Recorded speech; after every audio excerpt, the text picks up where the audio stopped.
And we are live. How's everybody doing tonight? My name is Anthony Brian Logan, and you're watching and/or listening to ABL Live.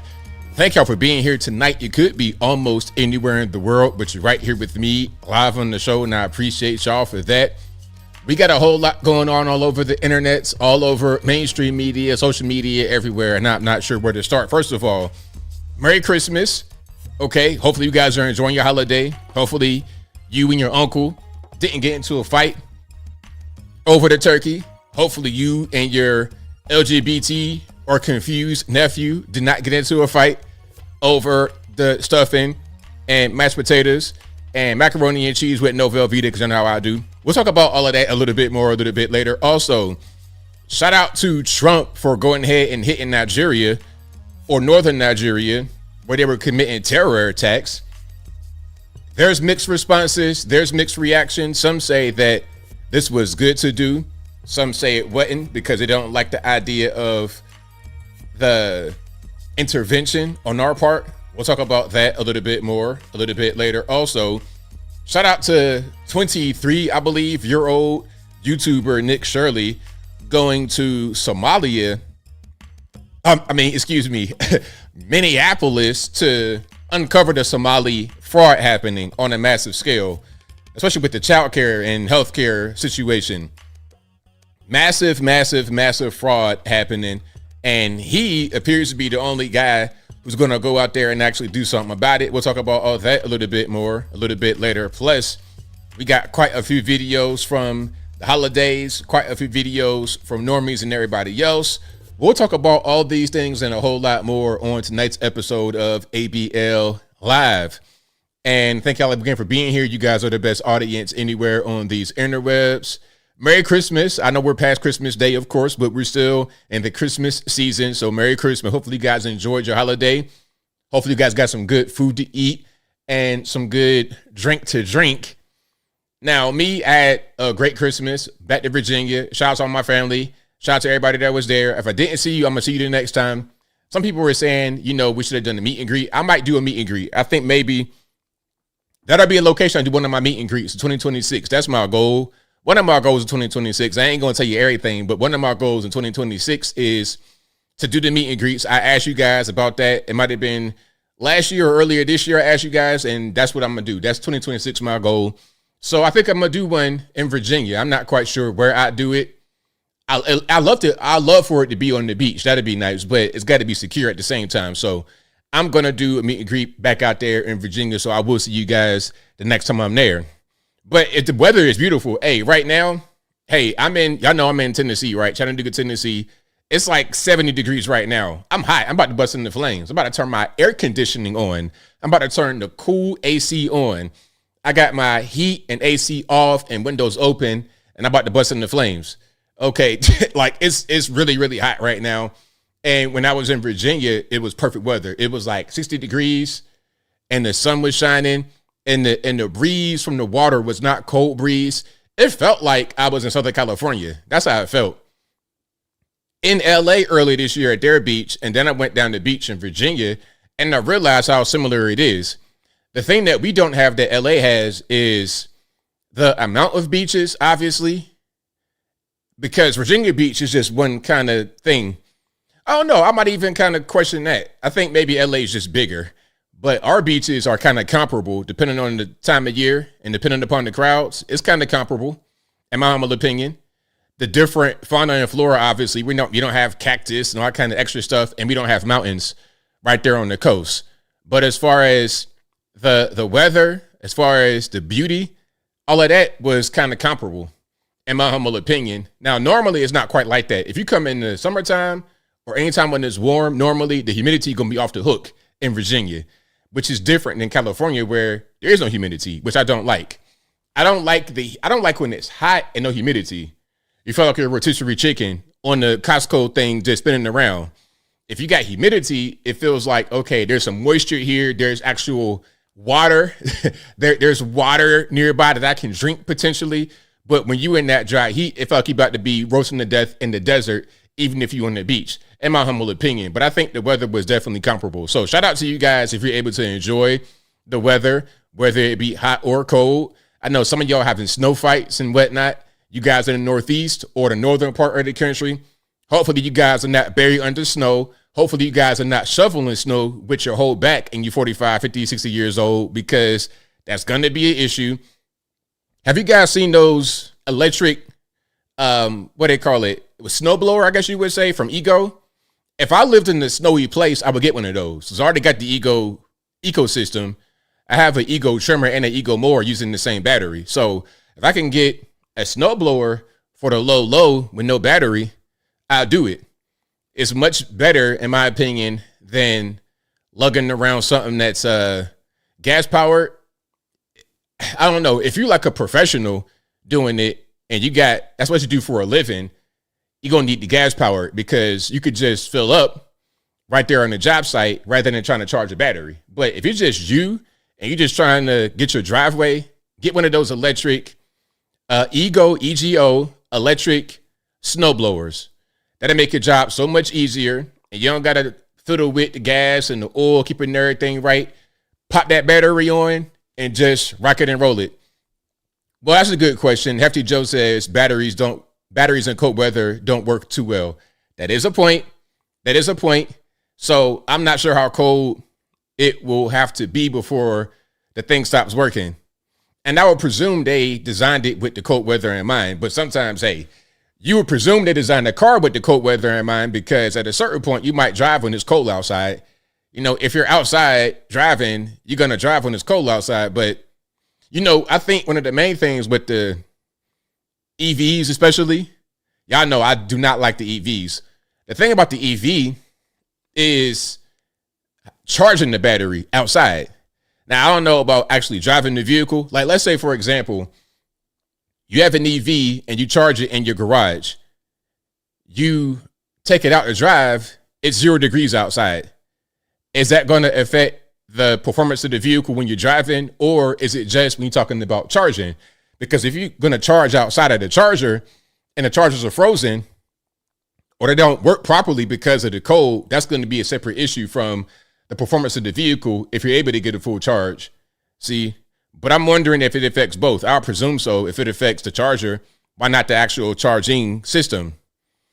But anyway, yeah, I mean, I've seen people use those battery-powered snow blowers, and they work pretty well. So that's a good question about will it run? That's a very good question. MB2164 says, if it rains, your car will explode too. Oh, is that right? I've not heard about that one, but hey, you know what? Let me just stick to my regular internal combustion engine vehicle. Let me just stick to my regular. I don't really want to do with nothing extra. I love my Ford F-150 and my Mustang, built for it tough. Hey, that Mustang is so beautiful, but it's a tank of a vehicle. I mean, you could just throw pretty much whatever at it is going to go. I'm pretty sure I could drive that Mustang in the flood and it'd be all right. You could get water in the engine and it'd still be all right. And the F-150, love it. A tank for real. Better than a lot of these cars that are on the market, especially the EVs when it comes to durability. Now, I do want to drive an EV. I do want to, just to say I did it. When I was in Virginia, I drove, what was that? A Kia Soul, the little teeny SUV. It was okay. Like, if I had $10,000 to buy one, put it to you this way. If I needed a car and I had no car and I had a really tight budget, a Kia Soul wouldn't be that bad for like a starter car. Now, once you get out on the interstate, it's going to be a little janky. I'm trying to hit 70 miles an hour. It's doing all this. I'm like, oh, okay, I can't push it that hard. I'm not driving the Mustang. I'm driving the Kia. That thing, if I go past 75, I feel like it's going to just fall apart. Or the plastic going to be all over the interstate. All on 264, all on the HRBT is going to be everywhere. If you know, you know. But it's an okay car for a cheap price. Now, speaking about cars, have you guys heard that they're going to release or allow those small vehicles to be sold in the USA? Like those small trucks? It has the truck bed as a decent size, but the vehicle itself is really small. Have you guys seen these trucks? Hold on. Let me show you what I'm talking about right quick. Now, personally, I'm not really a fan of these small trucks. That's just not, I like the big truck. Okay, I'm talking about trucks like this. Hold on. Now, as of right now, I think these are not able to be sold in the USA, but I think Trump had released restrictions on it. Can I get a good picture? Okay, there we go. That'll work. Yeah, so something like this. You know, these little baby trucks, they look kind of like Lego trucks, but they're actually very efficient. They're very practical. I like the idea of them, but I'm not quite sure how well I would fit in them. These little Japanese cars, it reminds me of the old school Acuras, if I'm not mistaken. Back in the day, one of my neighbors was a car dealer. Now, matter of fact, it wasn't even my neighbor's car. I went to a dealer and I was looking at some Hondas way back in the day. I might have been like a teenager. I don't know. I was young. But I tried to get in the car and it wasn't really working for me. It wasn't working. It was an Acura. I remember now because a friend of mine had a Prelude, a Honda Prelude. Now, those I could fit in because the Honda Prelude, it was basically a two-seater. I think it had seats in the back, but the seats in the back were unimportant because you could just pull your seat all the way back to the back like the Mustang is, to the point where there's no leg room on the back seat. So, yes, it has 4 seats, but you're able to drive it like a two-seater. So a Honda Prelude was like that. But the Acura might have had the same wheelbase, but you got 4 seats that are meant to be sat in. I couldn't fit in it. And I feel like these are going to be the same way. You know, the Japanese are not very big people, not very tall people. It's not very many 6'2", 6'3", 200-something pound Japanese walking around. They mostly like under 5'7", under 5'8", maybe, if I'm not mistaken, for the men. And then women are probably like even shorter than that. So a vehicle like that would make sense for them. But for me, it's a teensy bit too tiny. But I think that they are practical and they serve a purpose. And if they were big enough for me to drive, I consider getting one for sure. The only thing I would be concerned about is the towing capacity of that particular vehicle. But if I can load my stuff in it, if I can go, load lumber, dirt, whatever. And what'd be really cool is if it was like a lift, if the bed had a hydraulic lift on it and you're able to dump stuff. Man, I go mess around and get topsoil with that. That'd be fun. But shout out to you guys. I appreciate y'all for rocking and rolling. You have 3 Acuras GS16082. Well, hey, shout out to you. They're nice vehicles. They're really nice. I tried to get one, but at the time, many years ago, like 20-something years ago, I couldn't fit in it. Now, I'm sure by now they've adapted to the larger Americans, but back then it was a no-go. Yote says, I'm 6'4". I'm not getting in one. Hey, I don't blame you, bro. You try to get in that vehicle, you're never gonna be the same. Your back, your knees, all of that is going to be turned upside down, inside out. So I'm glad you're not going to try to get in that particular vehicle right there. Alibaba vehicles, pretty much. Now, my question would be the integrity of the build, because that is a Honda, and Hondas are known for being of good quality. But will you be able to fit in the car? That'd be the question. They're much larger now. Is that the case? Yeah, so we're going to see. But listen, my F-150, you're going to take the F-150 from my cold dead hands. Listen, you're going to have to pry my Ford F-150 built Ford Tough from my cold dead hands. I'm not letting it go. Never will I ever. But yeah, shout out to you guys. I appreciate y'all for rocking and rolling. And shout out to President Trump for that strike on the terror cell in Nigeria. Now, I have some reactions to that particular thing from some Nigerians a little bit later, but what do y'all think about that? Was that a good thing to do, bad thing to do? And for a little bit of context about the strikes in Nigeria, I've been talking about it for years. Nicki Minaj did a speech at the UN recently about this very thing, because you have Muslim terrorists, per usual, attacking Christians in Nigeria. And it's been bloodshed, thousands of bodies, kidnappings, beheadings, burning villages for years and years and years and years. So Trump said, okay, we're going to go ahead and just strike them. Now, should we have intervened or should we not have intervened? That's a question that Americans are asking, and also Nigerians are asking. And I think a lot of y'all are going to be probably not surprised. You're probably going to anticipate the responses you get from some of the Nigerians. And I feel the same way. I anticipated some of the responses, and spoiler alert, the responses from what I saw were largely positive because they understand the issue in northern Nigeria. Everybody knows it. The northern Nigeria people have a problem with Islam. That's in the north, Muslim, south, Christian, where they meet, that boundary, that border, line of demarcation, whatever you want to call it, right there, they're going to fight.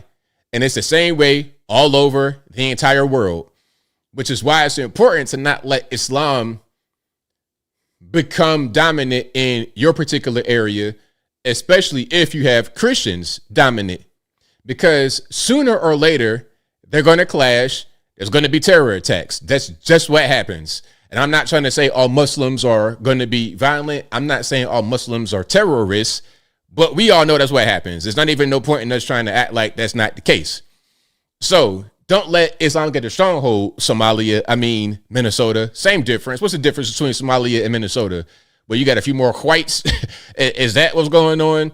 Hey, the stealing happening in Minneapolis is crazy. A lot of the Somalis you talk to up there who believe in the stealing think it's okay. And they think that you're dumb and as a regular American for not stealing. It's like we were taught as American citizens to follow the law, to not steal because you're going to get punished. You're going to get sent to the penitentiary, big rocks, little rocks. But they're stealing straight from the federal government, and it's okay. It's totally okay. And when that goes on and there's no accountability, it makes you feel like a sucker. Why am I working every day to have these Somalis steal my hard-earned labor? Because when you go to work and you're paying taxes, you're contributing to the tax base from which they're stealing.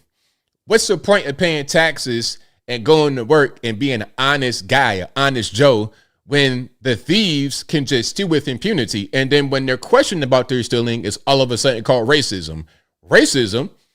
How is it racist to question someone who is stealing? It's not racist. I don't care what color they are. If you're stealing, you're stealing. I don't care if you are Bernie Madoff, Martha Stewart, or who. I don't care your race, your ethnicity, your religion, it don't matter. Stealing is stealing, regardless of who does it. And it shouldn't be a thing of questioning someone's own integrity and their own morals when we question those who are stealing. So that's pretty much where I'm at. Meme use, I thought Prince, I'm not sure what you're talking about with Prince. Kevin says downtown Minneapolis is a ghost town. Who wants to go to downtown Minneapolis when you got all the crime and violence? There's already cold on top of that. So it's already like 10 degrees Fahrenheit out there with a wind chill from all them 1,000 lakes they got in the actual state of Minnesota. And then on top of that, you got crime happening. I'm the captain now out there with some makeshift weapon when I'm already shivering, about to burn my fingers off. I'm just not really with it. I'm not a big fan of it at all. And Crypto Mountain Man, so I need to set up a childcare business in Minnesota to get rich. Exactly. Hey, that's what they say. That's the play, as a cool kid say. Set up a childcare business with no children you take care of. Set up a healthcare business with no patients at all, with no one you help to get to the doctor's office. Nothing. You don't do any actual work. You just get the monies from the federales because apparently there's no oversight. There's no accountability. There's nothing. Hey, I have a service. Hey, I have a business. Give me $4 million. Okay, cool. It's so bad. I mean, we'll get to that later. But it's so bad that in one of these so-called child care facilities, the sign is spelled wrong. It's supposed to be something about a child care learning center or something like that. But it has the phrase learning center. But learning is spelled wrong. There's no N. The first N. It says leering.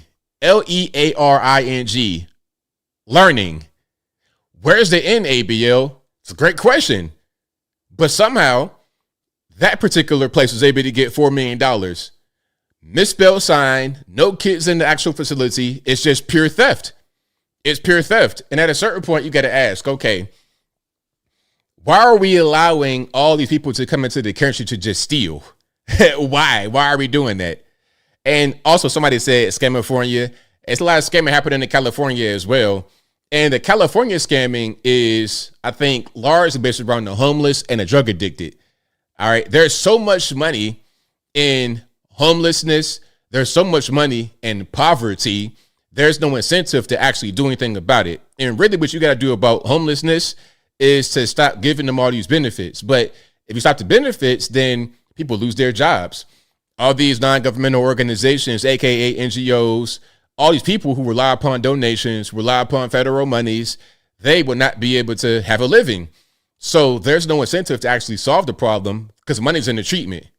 The money is in keeping the patient sick while you're able to continue to treat them, rather than just letting them get well on their own. It's like a Munchausen syndrome. Hey, my child is so sick. My child is so ill. Meanwhile, it's you giving them the drugs. It's you poisoning them, taking them to the hospital to get all these treatments they don't need.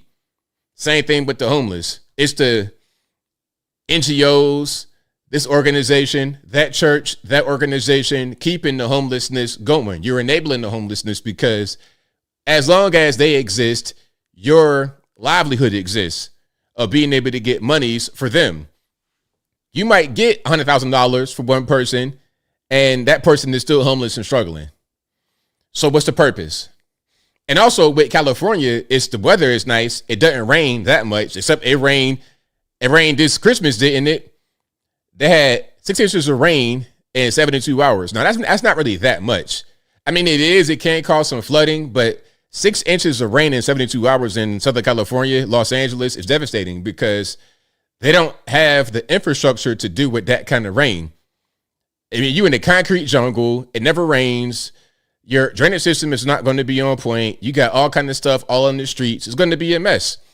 Hey, and if you are out there in that flood, or if it's an area with water that's kind of high, more than a couple of inches, please don't walk through it. And if you walk through it, you better have some rain boots that go all the way up to past your knee. You better have some galoshes and some more stuff.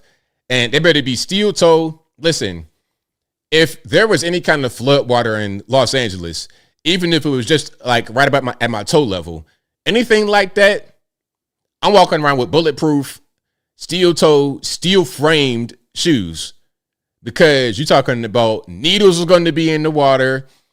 I don't even want to talk about the things that are going to be in there that's not a physical item. You understand what I'm saying? All the creepy crawlies, all the waste from various species of life. Who knows what's in there? And you step in that, you got on a pair of Hey Dudes from Amazon. You step in that, all right, man, your foot is no more good. Hey, cut that foot off, throw it away, because whatever done got in your sock, whatever done got inside your shoe from that water is going to be terrible for you. I don't even want to have to experience the suffering that you're going to get from stepping in water like that. So please be careful out there in them flood waters. Hey, I see some of y'all in the water swimming. Listen, that's going to be a bad deal. That's going to be a real bad deal. Don't do it. Yuckies. Hey, I'm just saying, it's no bueno. Crypto Mountain Man says Storm James in Southern California filled with homeless people stuff. Exactly. Vegas, same way. Vegas, same way. Yeah, so you don't want that.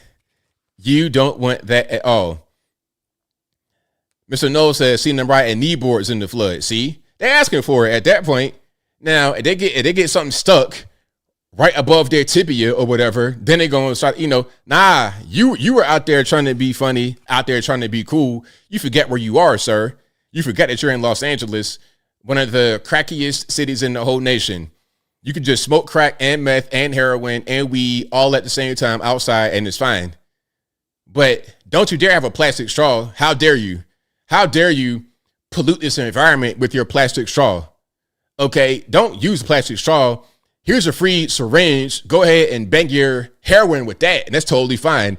Throw that right on the ground, and then when the floodwaters hit, they're going to be all in the water, ready to strike some random unsuspecting person or maybe an animal. But anyway, I'm getting too deep in the weeds. Shout out to you guys. I appreciate y'all for rolling with me. Patrick says, ABL, do you think DOJ investigating Tampon Tim? I mean, what is it to investigate at this point? I'm not really sure what they're going to try to find. I mean, I think we already know kind of what's going on. The fraud is happening in Minnesota.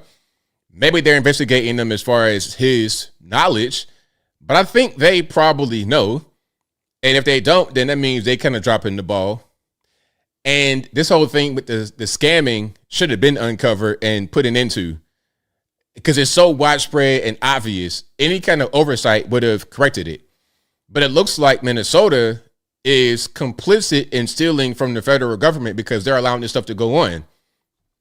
Who are the people approving these loans or grants or whatever they're getting to run these healthcare services, childcare services, with no healthcare or childcare actually being rendered as a service?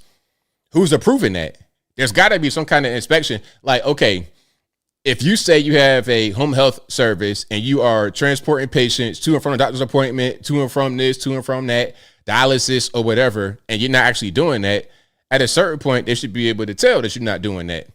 They should be able to investigate. They should be able to, because y'all know, I told you the story before, but I'm telling it again right now because it fits.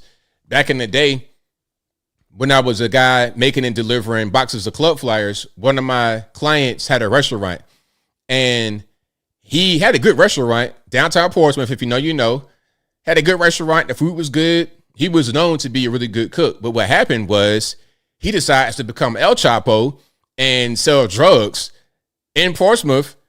For what reason, I have no idea. Maybe he was trying to fund the operation, live a rock star lifestyle. I don't really know. But anyway, so he goes to jail.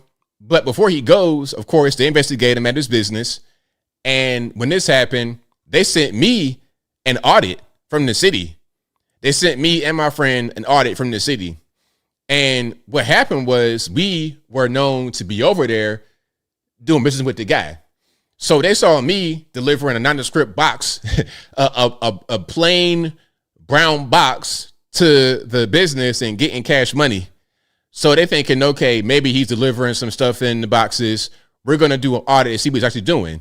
And if he has a legitimate excuse as to why he's delivering boxes, then okay, he's not going to be part of our investigation. But if not, he might be the connect. You see how that works? So they investigate. They look at what you're doing. They're watching you. But if this was not seen, if this was not discovered by local law enforcement, the federales, that means someone dropped the ball. Very simple. But yeah, shout out to you guys. I appreciate y'all. I am serious. KK says the streamers have the media now. Times are changing. Hey, shout out to Nick Shirley. Y'all know I've been telling y'all about our nephew, Nick Shirley, one of the best guys on these interwebs, out in the streets, doing street interviews, investigative journalism. Shout out to him. The thing about guys like that is that they are realer than the media. Now, a lot of these streamers are sponsored by people, whatever, but it's not the same thing as working in corporate America. Working in corporate America, there are a lot more people involved with your story being put out, bigger corporation behind your story being put out, and an agenda to reach, a goal to reach, an agenda to parrot that is paramount over the story itself. So a lot of stories get misreported, unreported, ignored. But a guy like Nick Shirley does not have all that overhead over his back. This boss and this guy and that guy and shareholders. You got a sponsor. Okay. So here's Nick Shirley. Here's my opinion about what he does. Okay. I'm going to go to Somalia and uncover what's going on. It's a big story. People are talking about it, but I want to go there and see what's happening. Hey, Polymarket, can you sponsor this video? Okay, cool. Boom. And we do it that way rather than being part of MS-13 DNC, CBS, CNN, ABC, or the alphabet letter TV outlets. And you are being told by your bosses what to cover, what not to cover, how to cover it, how to say it, how not to say it. You're being used as a parrot. You're being used as a puppet, a hand puppet. That's what you're being used as, rather than the streamers. We're able to go out there and say what we want, do what we want for the most part without getting into any kind of legal trouble. And then we're good. But shout out to you guys. But you guys are funny with the comments. Before we go any further, shout out to you guys for watching. You guys are the best audience anywhere on these interwebs. If you like what you're hearing so far, please give the video a thumbs up. Like the video, share the video, do all that good stuff that'll help me out tremendously. Also, shout out to patriotpost.us, your best source of news and information anywhere on these interwebs. Their link will always be in the description box, or go to patriotpost.us and tell them that ABL sent you. Also, please go to my Cameo site on cameo.com. Get the app Cameo. And if you want to send your family or friend a message from me about pretty much whatever, as long as it ain't nothing too crazy, go to Cameo, pay your monies, and I got you. I will do that for you if you want it. So cameo.com, find ABL on there, find Anthony Brian Logan, and you can get that from me. Also, please go to my merch website, ablmerch.com. That is ablmerch.com. We got the hats, t-shirts, stickers, hoodies, mugs, and more on ablmerch.com. Also, please go to the regular website, anthonyblogan.com. That is ANTHONY, the letter B, LOGAN.com. Go to the front page of the website, and for each full-length video that I produce, I'll have sources from the left, from the right, from the center, the politically agnostic, the Democratic, Republican, local, international, national, whatever you want, I got it right there on the front page of the website, anthonyblogan.com. Also, please go to the contact page of the website, anthonyblogan.com/contact us. They'll be able to find my email address, my snail address, my UPS box, of course, my social media accounts, my Facebook, Instagram, Twitter. All that will be right there on the contact page of the website, anthonyblogan.com/contact-us. And as I always say, if you ever think you're talking to me or speaking with me on the interwebs, you're probably not. If you did not email me first and I emailed you back and the email is easy to remember, contact@anthonyblogan.com. If you can't remember, the email is always on the contact page of the website. Again, contact@anthonyblogan.com. Anything else, that's not me. Y'all know how it goes.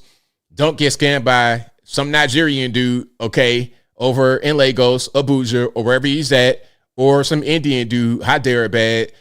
It'd be 10,000 of them in one building, all on the phone, speaking the exact same, trying to scam you, or somebody in Eastern Europe, Moldova, Ukraine, Belarus, some random place like that where it's no smiles, it's cold, they eating biscuits and gravy for dinner, and that's it, with no protein.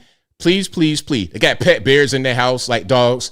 Please, please, please don't get scammed by these people. All right. We got a lot going on here, but shout out to you guys. I appreciate y'all for rocking.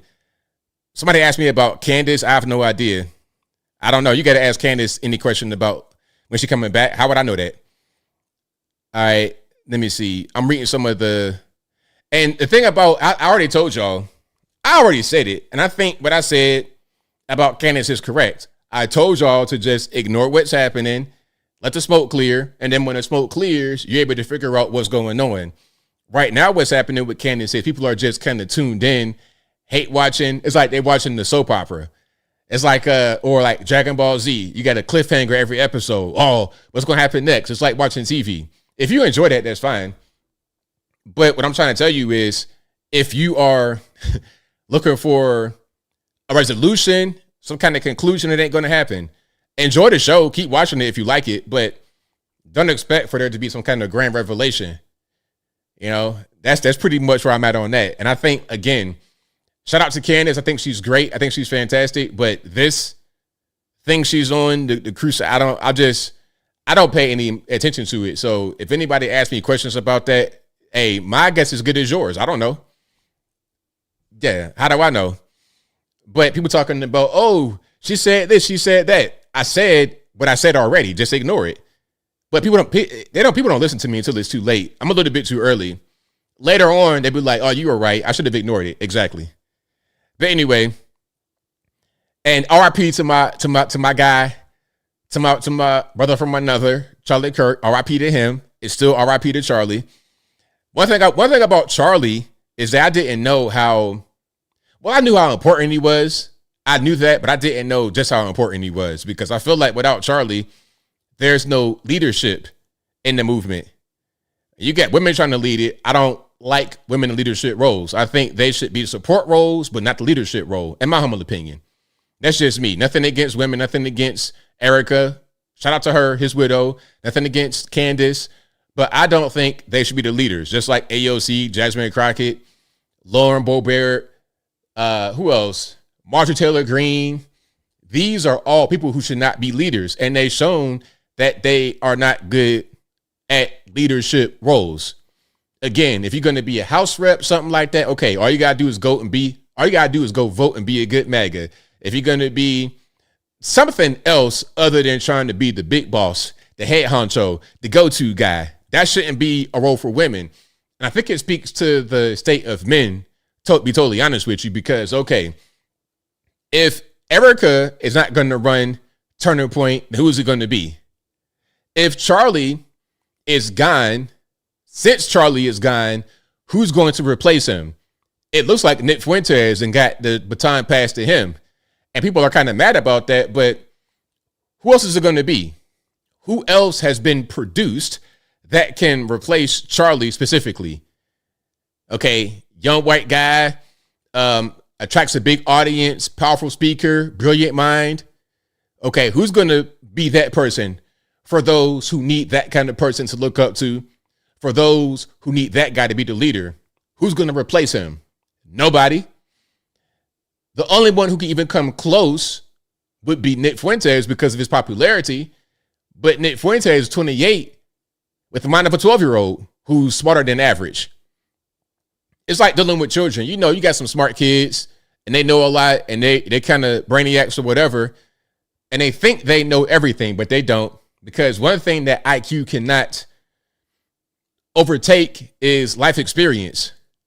You can take a test and it says, okay, I got 135 IQ. Okay, fantastic. That's great. But do you understand life? Elon Musk, 155 IQ, big brain, super genius, rocket scientist, like literally a rocket scientist. Shout out to SpaceX. Okay. But look at his son, a transformer. Look at the thing with Trump, how that whole thing played out. It was a big cluster. It was a disaster because he doesn't understand everything. Okay, that's the key. And you got to have intelligence and wisdom combined.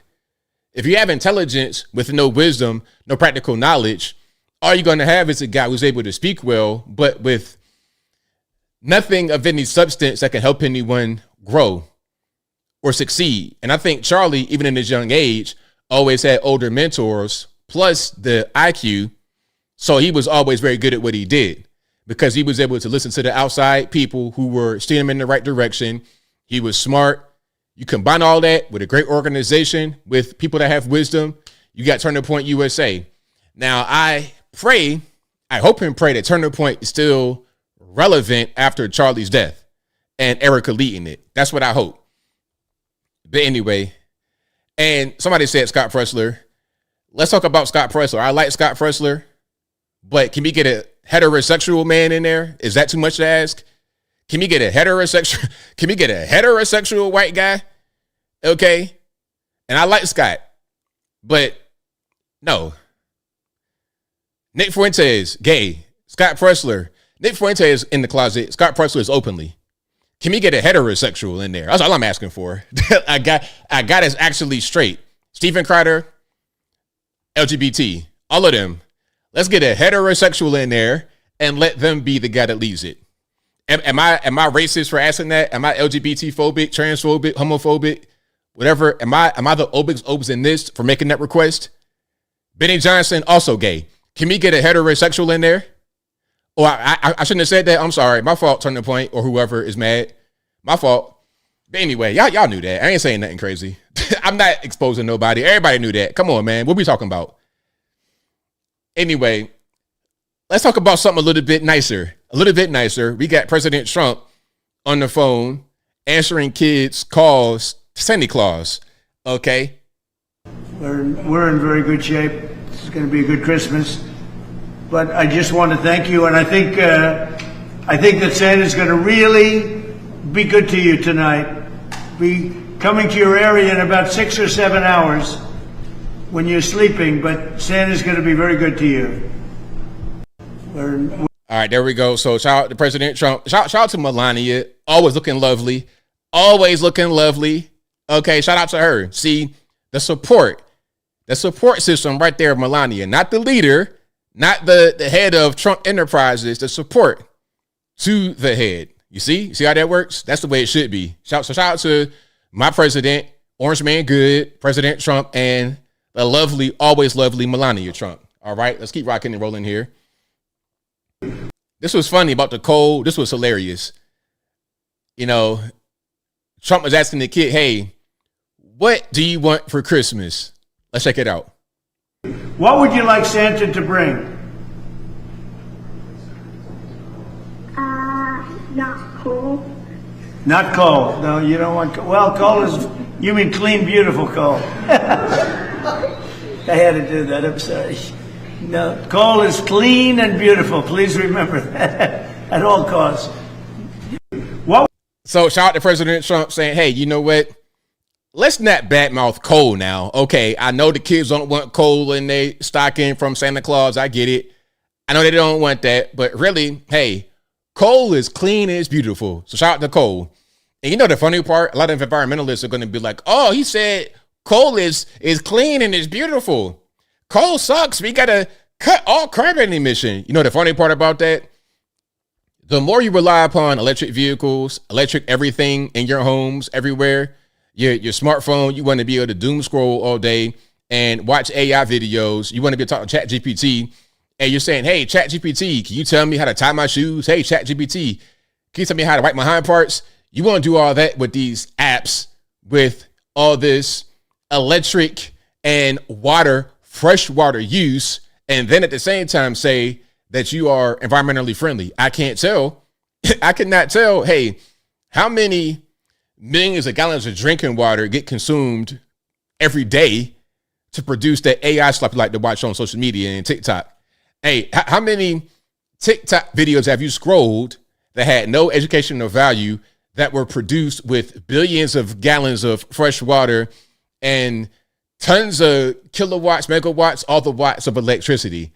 But somehow that's environmentally friendly. And to fuel the electric and to fuel the power plants, what are you doing? Burning coal.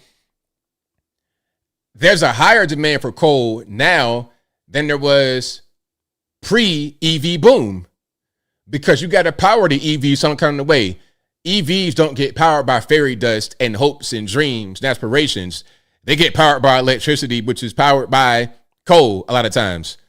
Shout out to the wind turbines that froze in Texas. That was a disaster, wasn't it? Anyway, let's keep rocking. Let's keep rocking. Will Santa ever get mad? Will Santa ever get mad if we don't leave him out any cookies? I think he won't get mad, but I think he'll be very disappointed.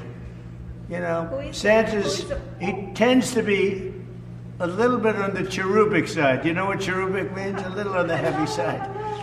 I think Santa would like some cookies. You'd like to leave some cookies for Santa, right? Merry Christmas. Yes. But you're not going to forget. You'll leave some. I would leave them. I think Santa has a serious appetite. Yes. Right? And it's so good to talk to you. Are you looking for something specific from Santa? What would you like to have as a present? Are you waiting for Santa? Do you know where is he now? Right, that's nice, honey. Well, you just take care of yourself. North Carolina is a great place. So shout out to our president, Trump, fielding the calls from the kids on Christmas, and shout out to Melania for doing the same thing. I like seeing stuff like that. That's very good from our leaders in this country. All right, let's keep rocking here. Now, speaking about President Trump, y'all know he did the terror. He did the strike on northern Nigeria because there's terrorists up there, Islamic, Muslim, whatever you want to call it, jihadists up there attacking Christians in Nigeria. This has been going on for a very long time, many years. I was covering this story back when I first started, like 2015, 2016. Remember Boko Haram? I've been covering this for a very long time. So now we got a president that's done something. Some say that this was us intervening and we shouldn't do that. We shouldn't be trying to start wars and conflicts overseas. And some say this was a good support from the U.S. to help the Nigerians who have been suffering because of the terror attacks from the Muslims. Let's watch. This is going to be Nigerians in UK reacting to the strike. All right, let's see what they say. Now, they got heavy accents, of course, but y'all know I speak their language pretty much. I speak their English, so I can kind of translate for you guys. Watch. Has caused a lot of divide because some people believe Nigeria is a sovereign country. Why do we need the intervention of America to have such a kind of operation? But I think on the other side, people are really divided. But I know it's for a good cause for President Trump to carry out the attack. Good, is there? So basically, if you didn't hear what he said, he was like, well, people say Nigeria is a sovereign nation, and I understand that. But at the same time, I think maybe this might have been an operation that was needed. Carry out the attack. Good, it's their right to get involved because they're not killing only Christian. They kill both Christian and Muslim. So we don't want them in that country. And if the care is not taken, the Mr. President should pay the price for that. Yes, we need the support because our military, the politicians, they're doing nothing there. So we need, international support. We are not happy. So look, he's like, yeah, that was pretty easy to understand. But he was saying, look, we need the support. Okay, we need it because we got a problem. We need the support. We are not happy. We are not rest. So we need helping hands like UK, American to help us. Able to live in peace. Y'all heard that? It's like, look, man, we're not at rest. We have problems. We need helping hands. UK, US, we need helping hands to come help us. Come to help us. Able to live in peace. And if that peace is not coming from the government and the people who can handle it with America and the UK, they must as well try to help us out. Exactly. Look, if the Nigerians can't handle the issue with the Muslims, if the government cannot handle it, the people cannot handle it, then why not get help from the US and UK? But some say that we shouldn't intervene. Some say we should. Some say maybe it's not a matter of should you or shouldn't you. It's that we're thankful that they did because anybody else doing it, somebody got to come to our aid. We would appreciate someone helping. That's what I pretty much got from that. Whatever y'all think, let me know in the comments. That's what I got from that. Hey, if nobody's helping, then why not? Now, here's a guy, a Nigerian with an American wife, obviously, reacting to the strike. Okay, honey, now that you've heard what happened in your home country of Nigeria in the north, 'cause I know you're from Lagos, Iperu, in the south, what do you think? Thank you, Mr. Trump. God bless you. I need to take care of everything over there because these people say screw, destroy fucking country. Between Muslim and Christian, what the problem? Everybody can do whatever I feel like. Thank you, Mr. Trump. God bless you. So you heard that. He's like, yo, thank you, Trump. And he from Lagos, so he's like in the southern part, like on the coast, like on the water. The terrorist attacks are happening from the northern people at the very northern. Once you get to like Niger and all that, like way up there, Burkina Faso, that particular neck of the woods. Okay. And once they get closer to the south, again, line of demarcation, that's when you're going to have attacks because they bring in the terror attacks to the Christians. So he was like, yo, thank you. I appreciate it. I appreciate it for sure. What you don't want is for the attacks to spread down Lagos. Now you're going to have a really big problem. And I'm sure there's been attacks, Lagos, Abuja, but probably not quite as much as it is in the northern part of the country because Muslims are right there. But again, what you don't want is for the attacks to spread down. That's going to be real bad for Nigerians. So shout out to my Nigerian cousins out there. All right. Shout out to you guys. I appreciate y'all for rocking and rolling with me. All right. Now, this is going to be 130 students and 2 teachers, 130 students and 12 teachers from a Catholic school in Nigeria being freed right around the same time of the Trump attacks. I think this might have been before the attacks. Okay. This is before the attacks because there was some fair warning. Like, look, we're going to strike. So, hey, y'all can't just keep doing what you're doing, kidnapping people, holding them hostage. No. So again, 130 students and 12 teachers were kidnapped by the Muslim extremists in Nigeria and they've been returned. Let's check it out.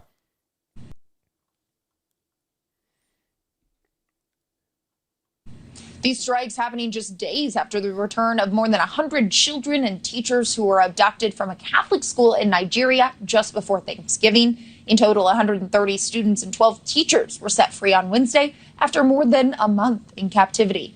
Now, in a statement, U.S. African Command did say the strike killed multiple members of ISIS, but didn't share numbers or any more specific details on the military logistics. President Trump does warn there will be more strikes on terrorists in Nigeria if the targeting of Christians continues. So there we go. Now, listen, if you want to be Muslim and have your faith, practice it, worship however you want, that's fine. The problem is when you commit terror attacks, that's always a problem with the Muslims. Always.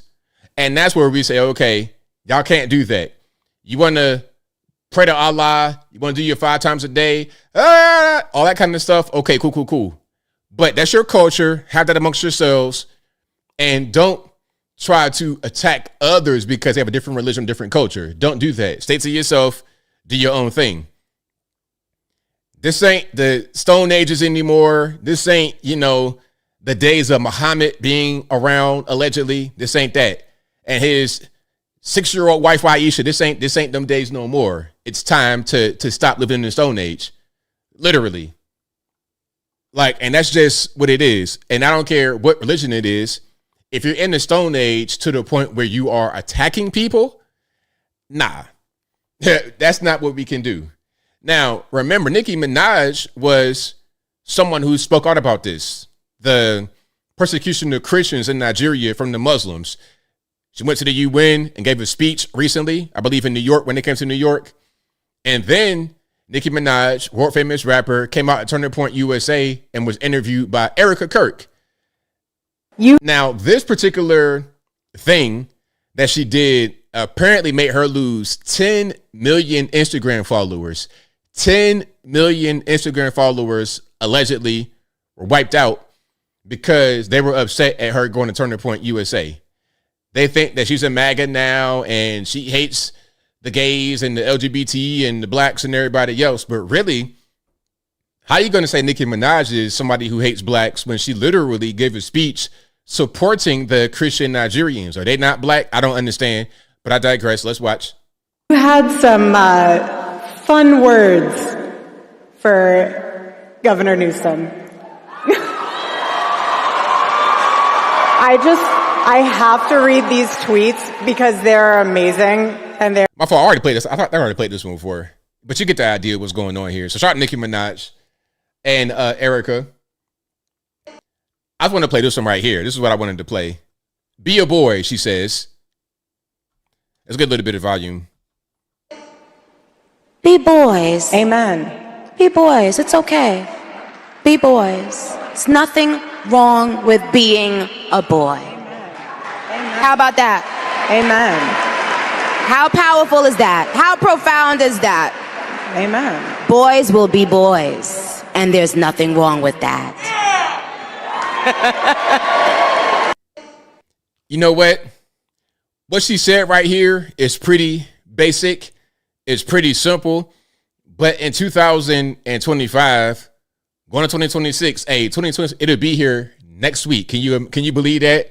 What, like in less than 1 week's time, it'll be 2026. But anyway, in 2025, going into 2026, it's considered some kind of way controversial to say that boys should just be boys. It's somehow, but when was it a bad thing for a boy to be a boy? That's what you are. That's what God made you as. Same thing. If you're a girl, be a girl. And you know what? As a girl, you could be a tomboy. You could be a little rough around the edge. You could be kind of a bull dagger. You could be that as a girl, and it's okay. You're still a girl, though. Because back in my day, here go old man shake fish that cloud. Back in my day, we had bull daggers. We had some really masculine studs. Hey, middle school, we had a girl who looked like an adult male. I'm talking about if you were to fight this 12-year-old as a male, you probably would get beat up. She was so rough looking. And you know what's crazy? I saw her on an episode of Beyond Scared Straight. Remember that show that came out? The OG show came out in the 70s, right? Hey, y'all listen here. Y'all know this. That came out in the 70s. And they had the more recent one that came out in like 2012-ish, 2013. I don't know when that was. But anyway, I saw her on Beyond Scared Straight in jail, still being a big bull dagger. But guess what, though? Guess what? She was in the women's prison, exactly, because at the end of the day, no matter how tough, rough, gruff, scuffed you are, you're still a girl at the end of the day. And it's okay for a girl to be a girl. It's okay for a boy to be a boy. Very simple. So shout out to her. But for comments like that, She lost 10 million Instagram followers. Can you imagine that? Now, if it's me and I'm Nicki Minaj, I take it as a badge of honor, and I'm able to shed down my list of people who follow me. Let's get the real people to follow me. Let's get the people that got common sense, people that got brains.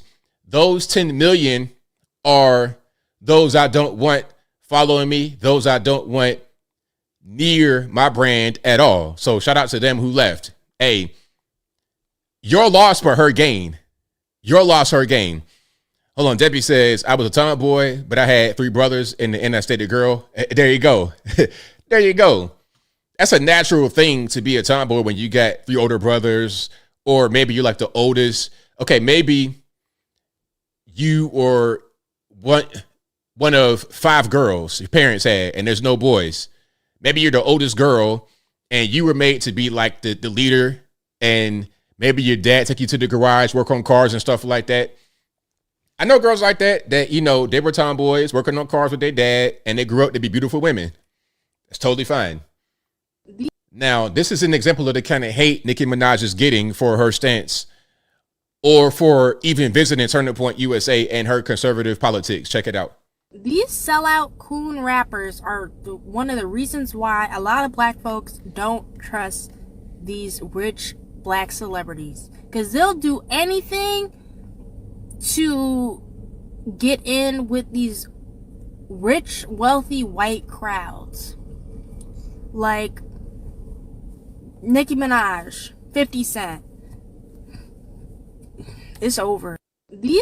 Okay, there's a lot here. First of all, whenever anybody says the C word, I'm not going to say it because I feel like that's going to be censored, but any kind of racial slur against a black person who is conservative, I see them the way they see us. You understand?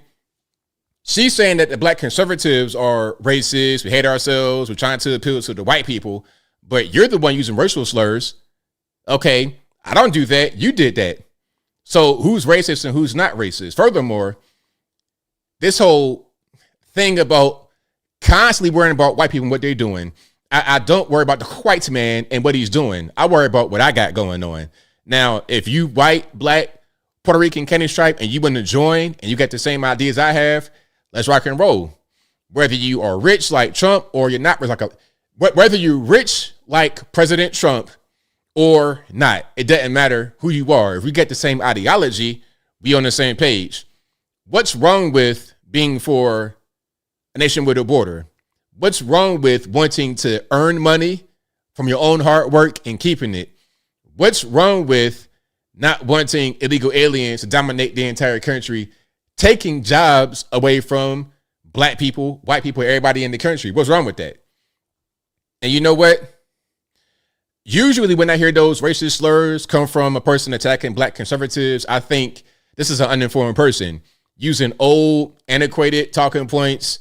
It's like somebody still saying colored people or people of color. It's like that. It's like, can we just step forward in 2025? You could just say black. You could just say whatever somebody is. That's fine. If they Indian, you could say that. If they black, you could say that. It's okay. Let's just step forward in the true way, like true progression, rather than this regression, stagnation of thinking that everyone who is against you politically or has an opposing view from you is your enemy. It's not quite that way. Now, you know what? When you ask someone like that, hey, you don't like Nicki Minaj, 50 Cent, Snoop, you don't like conservative black people like me. If you don't like us, then who do you like? And what did they say? People like this. Check it out. Hold on.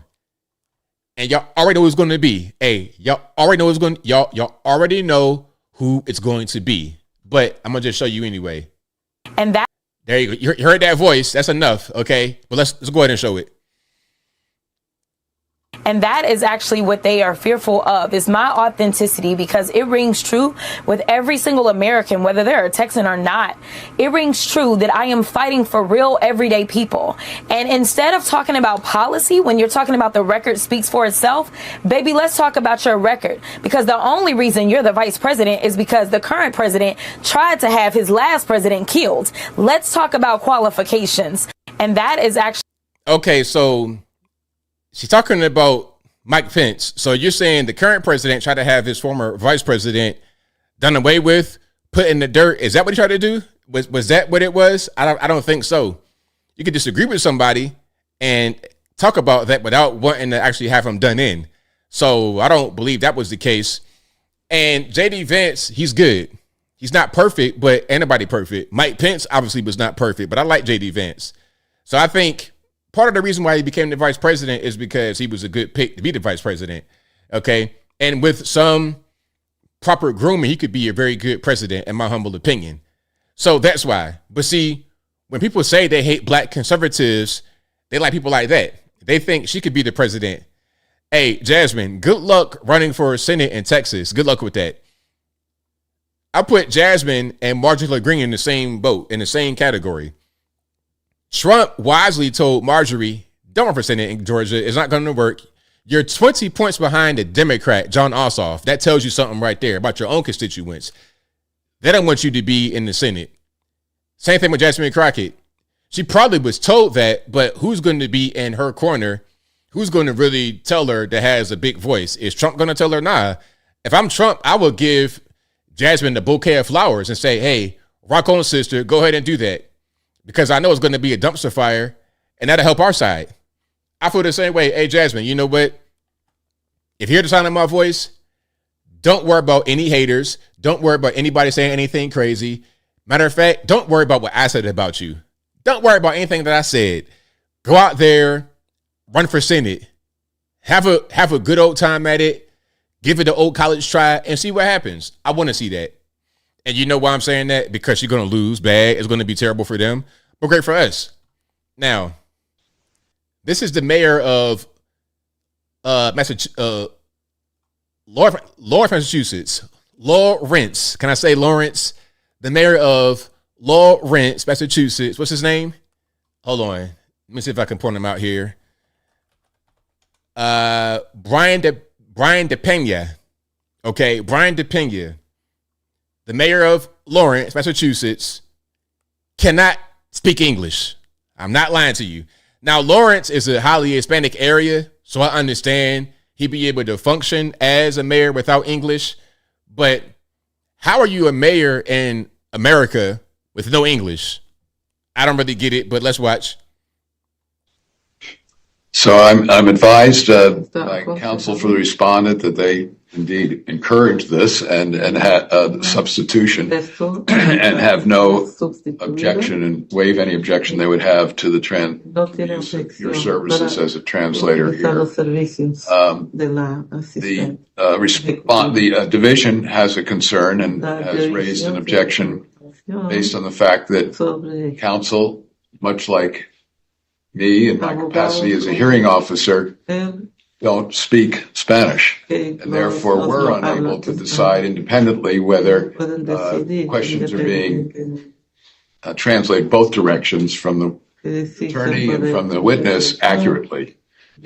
So again, this is a mayor, Massachusetts, in Lawrence, who needs an interpreter. The mayor needs an interpreter to understand English. Listen, if you want to be bilingual, you pick it a penny and the English. Okay, that's great. That's fantastic. Nothing wrong with that. But at least have English as a first language. I would think maybe if you're a mayor, that should be a requirement to have English because, okay, you speak to your constituents in Spanish because you live in the mostly Hispanic area. That's fantastic. But are you going to be able to talk to anybody else? Okay, if you go to court, if you got to do with any other place, if you got to do with the state government, how are you going to communicate? An interpreter for the mayor? That's nuts. That's totally nuts. Hey, and my question is, who's paying the interpreter? Is he paying for the interpreter? Are you paying for the interpreter as a taxpayer in Lawrence or Massachusetts in general? If you living in Boston and you getting hit over the head with them state taxes, does any of your state tax money go to this man's interpreter? That's what I want to know. Because I presume this would be a service that he's not paying for out of his own personal pocket. That's coming from you, the taxpayer. Hey, man, you cannot make this stuff. Listen, you cannot make this stuff up. I promise. You can't. All right, let's keep going here. Oh, this was crazy. Did you guys hear about the Democrat House rep? Hold on. Let me see where she is. Sheila McCormick. I saw somebody say McCormick in the chat earlier, so you know I was already going to go there. But Sheila McCormick, okay. She's a house rep from West Palm and Fort Lauderdale. Basically like South Florida, almost Miami, but not Miami. Now, she got caught editing out a $109,000 ring from her finger because she got caught up allegedly stealing FEMA monies. So, okay, you know what? They're trying to say I stole all this money from FEMA, $5 million to be exact. How about I hide potential evidence of stealing the $5 million? Like, I don't know, a ring that cost six figures, a ring on her finger, $109,000. Let's watch.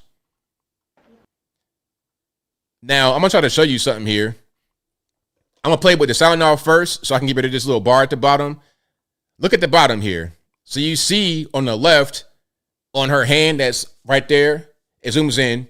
You can see how there's a ring on the finger. And on the other picture on the right, the ring is gone.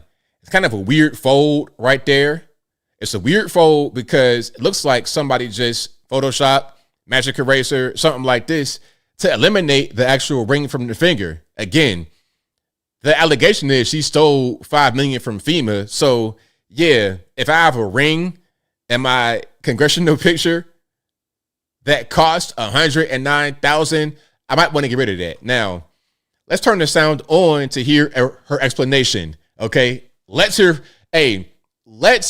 this explanation, shall we? Thoughts on the indictment, please?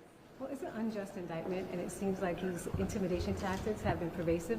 We spent all week seeing different members getting censured, all in hopes of intimidating and kind of distracting from the Epstein files. And I look forward to my day in court so I can prove myself and actually state the truth. But if this is what Congress is becoming, where they're always trying to intimidate you, scare tactics, especially attacking minorities, black and brown people, then we're going to have to keep fighting for the district. And everybody has been giving me so much support, and we're going to keep fighting until the district gets what it needs, which is fair prices, housing, and fair representation in Congress. Did so you thank you so improperly? much. Now, this was not, she didn't explain why the ring was taken away in this clip. But what she did was just talk about the indictment, about the FEMA monies, $5 million. Now, in a subsequent press release, she was saying that it was a well-meaning staffer who did that, but she didn't do it on her own. It's like, okay, so you want to blame the staffer who did that because she just happened to see, or he happened to see that you were being indicted. So he took it upon himself to go ahead and do that for you. Oh, okay. In this picture, she has the actual, well, in this video, you can see the ring on her finger. Look, boom. There you go. All right, there. Big ring right on the finger.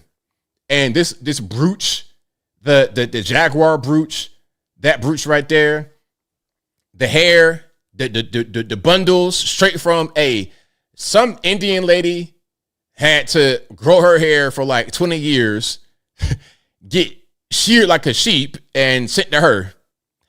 That was a pretty penny for that wig and for the brooch and for the glasses and for the ring, all of that. You stole $5 million just to flaunt in the actual government, to flaunt it in pictures, and you stole from the government. Like, so you're going to steal from the government to flaunt your jewelry while being a government employee? Make that make sense. Hey, you cannot make this stuff up. You couldn't be any more hot. That's like robbing the bank that you work at. It's like, Joe, is that you? Why are you doing this? Hey, don't tell nobody. Bro, come on. What we doing? This trash. All right, hold on. Did I already pay that? I think I might have. Let me see. What's the day? Yeah, I might have already played that one. All right. Nah, matter of fact, I didn't play this because it came out late. Okay, so in San Fran, $20,000 on one trash can. You see, there's graft, there's stealing. You're talking about getting the ring that costs $100,000. That's stealing. You're talking about the Somalis doing what they do with the fake childcare and the fake home health services. That's stealing. But this right here, in my opinion, is part of the stealing because you can't tell me nobody can explain to me that this trash can is worth $20,000. $20,000 US. The trash can is probably worth $100, $200 at best. The 19,800 remaining is just straight theft, in my humble opinion. But let's watch. This trash can cost the city of San Francisco $20,000, but why does it cost so much? It's one of 6 prototypes that the San Francisco Public Works Department is putting into place. It's part of a test to see which trash can will prevent the most amount of rubbaging to keep the streets clean. It also has this foot pedal, which is pretty cool, and it has sensors inside the trash can to tell you when it's full. Do you think it's worth $20K? Let's actually show you the next trash can, because that is even more ridiculous. This is the Slim Silhouette. Costs $19,000, pretty cheap. It also looks like it's a prison for garbage. This one's made of stainless steel rods which help against graffiti, and it's also in much better shape than the other one. However, it is in a nicer neighborhood.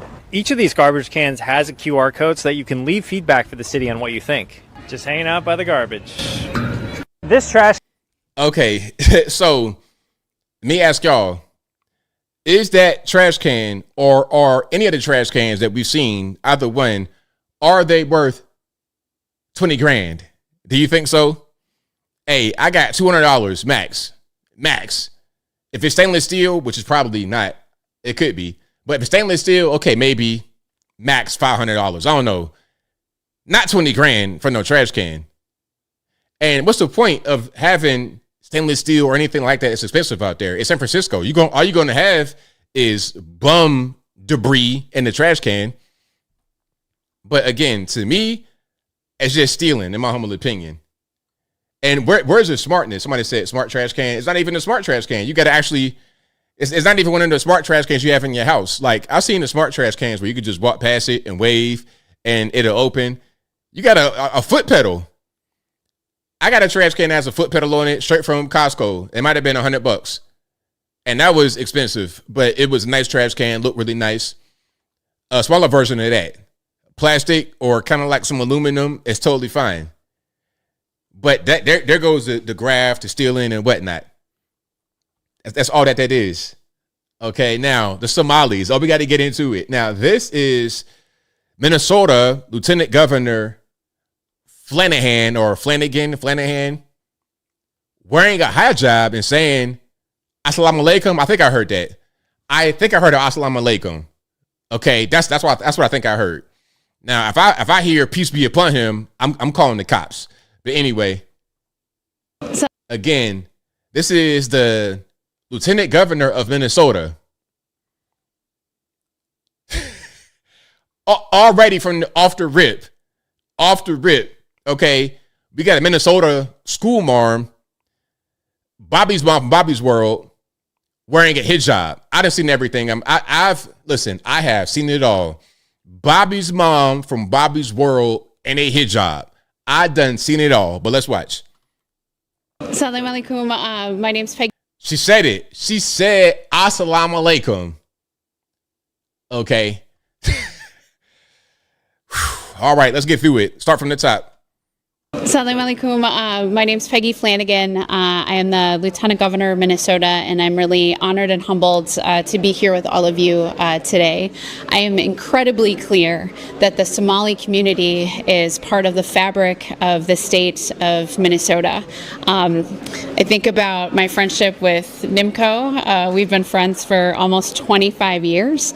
And when I think of being part of Minnesota and growing up here, the Somali community has always been a part of my Minnesota. So I want to just encourage the community to know that we're with you. We've got your back. I am here shopping today, and just encourage other folks to show up, support our Somali businesses, support our immigrant neighbors. And I know that things are scary right now. And just know that there are more people who are looking out for you. There are more people who are here to support you than you know. I will continue to stand with the Somali community to be with you and to do all I can to return the friendship and community that the Somali community has shown me. Thank you so much. Now, look, okay, some are going to say, well, look, ABL, she's just showing support. She's just trying to help the community. Now, listen. If I'm in any kind of way in politics, I'm not putting on their clothing. I'm not putting on Like we're in America. Like if you go over there to their country, that's one thing. But we're in America, okay? You can wear your hijab, whatever you want. You can dress how you want to dress. You want to put on a Party City wig, a hijab, a toga. I don't care what you wear, as long as you ain't doing nothing inappropriate in public. You understand? That's fine. How you want to dress, but I'm going to put on my regular suit and tie. I'm not going to dress like you and my country. Now, if I go to Saudi Arabia, if I go to Afghanistan, it might be a little bit different, maybe, potentially, but not in St. Paul, Minnesota. I'm not doing it. I'm sorry. But what do y'all think? Was that a good gesture from the lieutenant governor, or was it kind of just pandering? What was that? Y'all let me know. And they got that smile right there that, and the hijab is crazy. But anyway, all right. Oh, we got, hey, look, Humongous Shift. Listen, don't even worry about it. Listen, y'all know I got the show. Don't even worry about it. See, look. You're getting a little bit too antsy. See, I got Nick right here. See, just let me. I got the wheel. We driving. No back seat driving, side seat driving, passenger seat driving. Anyway, shout out to you. But this is Nick Shirley in Minnesota exposing the fraud that happens with the Somalis and the fake childcare places and the fake healthcare places. Now I'm gonna show you some of this. I've spoken on it quite a bit. But what I'm going to show you, you may not have seen it. It might kind of shock you. Let's check it out. Children here in your child care? Which child care, ma'am? Is a lot of Minnesota Child Care right here. It's from the state of Minnesota's website. We're just wondering where the children are. Where the children are? Yeah, where are the children? It says you have 102 children here, and you got $2.66 million this year in funding, and $2.5 million last year. We're just wondering where the kids are. And who are you? My name's Nick Shirley. Nick Shirley. And where are you? Which department? That is harassment. Oh, we are from ourselves. Yeah. Hello, we'd like to ask where the money's going. Look at that. Shut us down. Where are the children at? No children inside of this daycare center. And look at this daycare center right here. No children inside of this daycare center. But between those buildings, over $2.6 million. We're children here. So look, what they have is buildings set up with a bunch of fake businesses in them. Fake childcare, fake healthcare. It's all fake. There's a building. People are quote unquote working there, but there's no services being rendered. There's no children being taken care of. There's nobody being taken care of with the health. There's nothing other than a scam. That's all that this is. All right, and we got more from Nick Shirley. Hold on. Shout out to Nick Shirley. Now he's gonna show there's 14, count them, 14 Somali healthcare centers in one building, and I'm gonna presume that they're all fake. Okay, let's watch. A list of all of the healthcare companies. Loads of them right here. We want healthcare. No, it's okay. Yes, we'd like to speak about getting healthcare here. No. Why can't I get healthcare here? No, wait. Warning, you are under video surveillance. No trespassing, security armed. Wait. So, if this is about healthcare, if it's a healthcare center, what's up with this really threatening sign? No trespassing. 1, 2, 3, 4, 5, 6 times, 7, 8 times, in all caps. Warning. Twice. It says security system, security alarm, sound install, armed guards. Armed. Hold on. Let's hold on. Or just armed security system. But let's watch. Wait. Warning, you are under video surveillance. No trespassing, security armed. This is the strangest place I've ever been to get healthcare. Just a bunch of different places. Healthcare here, healthcare right here. Another healthcare company right here. There are 3 healthcare companies inside of this building right here in this room of 7C. Now we have another Helping Hands, Home Care LLC, another healthcare company. Present Help right here. We're looking for the best rates of healthcare here inside this building because we have so many options. Who can we talk about getting the best healthcare? I don't know.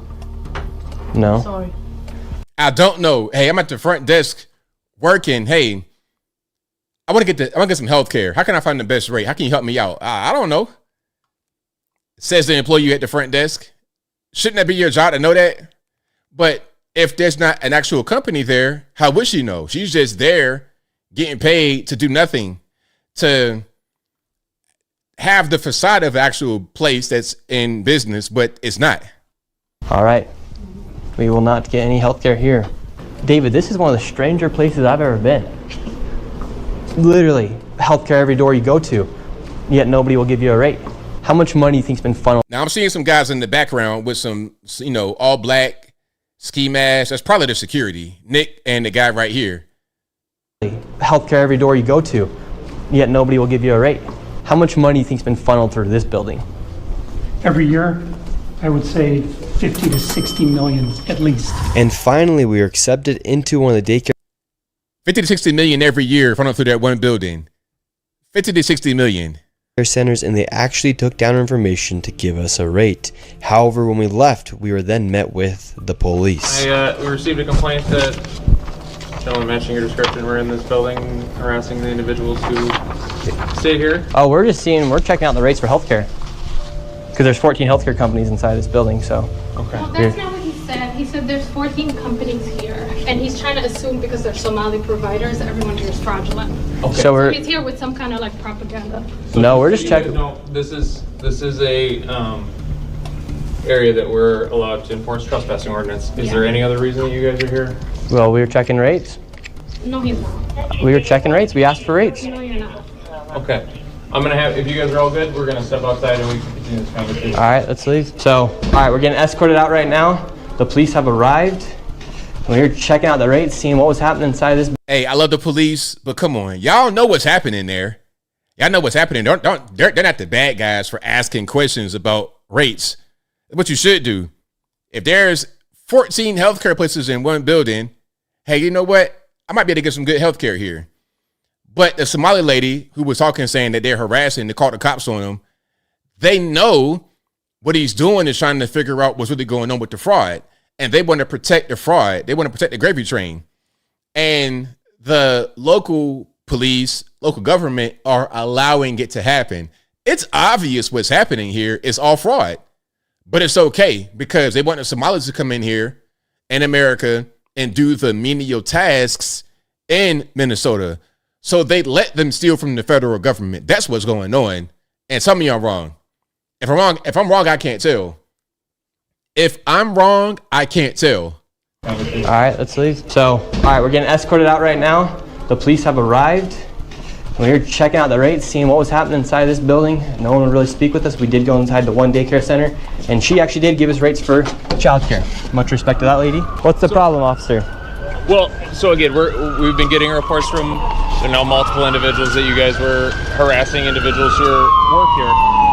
At the end of the day, this is private property, and it's one that people are allowed to ask you to leave, and it's also one the Minneapolis Police Department is allowed to enforce trespassing ordinance at this address. Yeah. So as we got escorted out of this building, the Somalis filmed us as we left, and we headed over to the next building that had 22 of the same home health care providers operating from inside it. So you got 14 childcare places in one place, and another place you got 22 home health care places in one place. Now, what are the odds that both of these buildings are just completely fraud, and there's no home health care, and there's no health care at all, no child care being provided?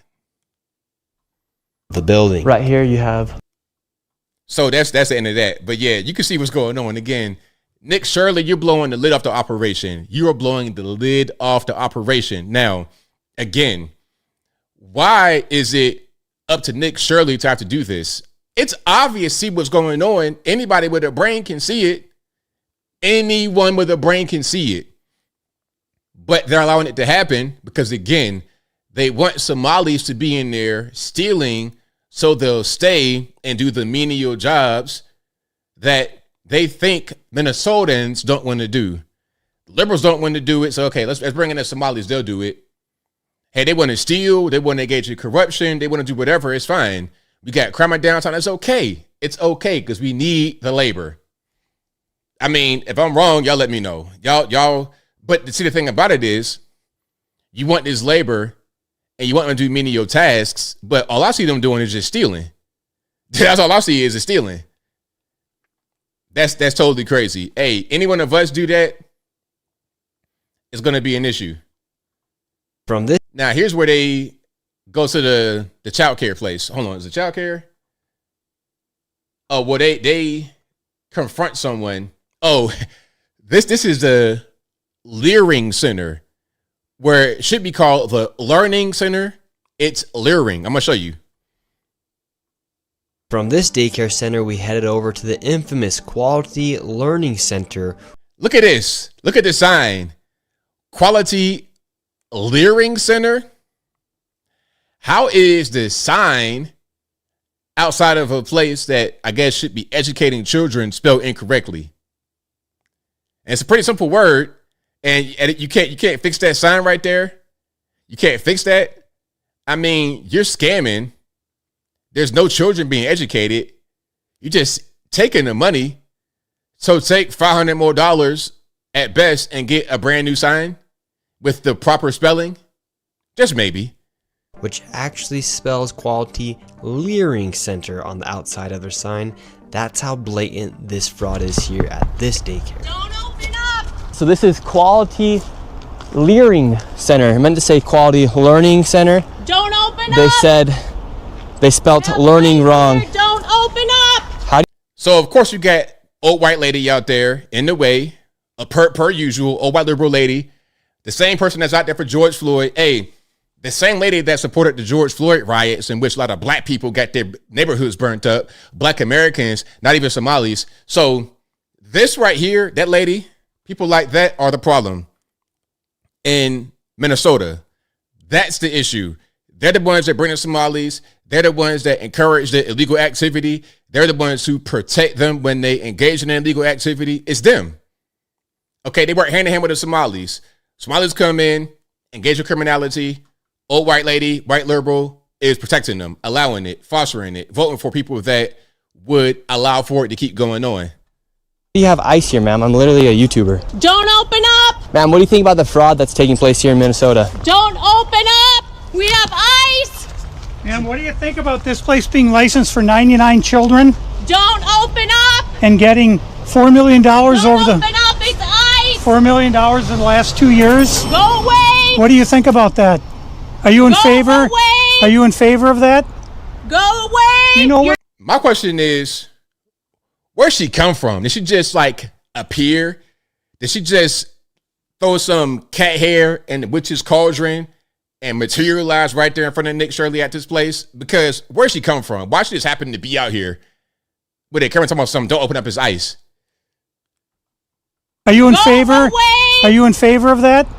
Go away! You know where You're they- not welcome here. Shame on you. Are you in favor of $1.9 million going illegally, fraudulently to this business that has Quality Learning Center but can't even spell learning right on the door? Don't open up! Ma'am, we are not ICE. I don't care who you are. You don't belong here. Okay, so this is lie and say that there's ice out there when it's not.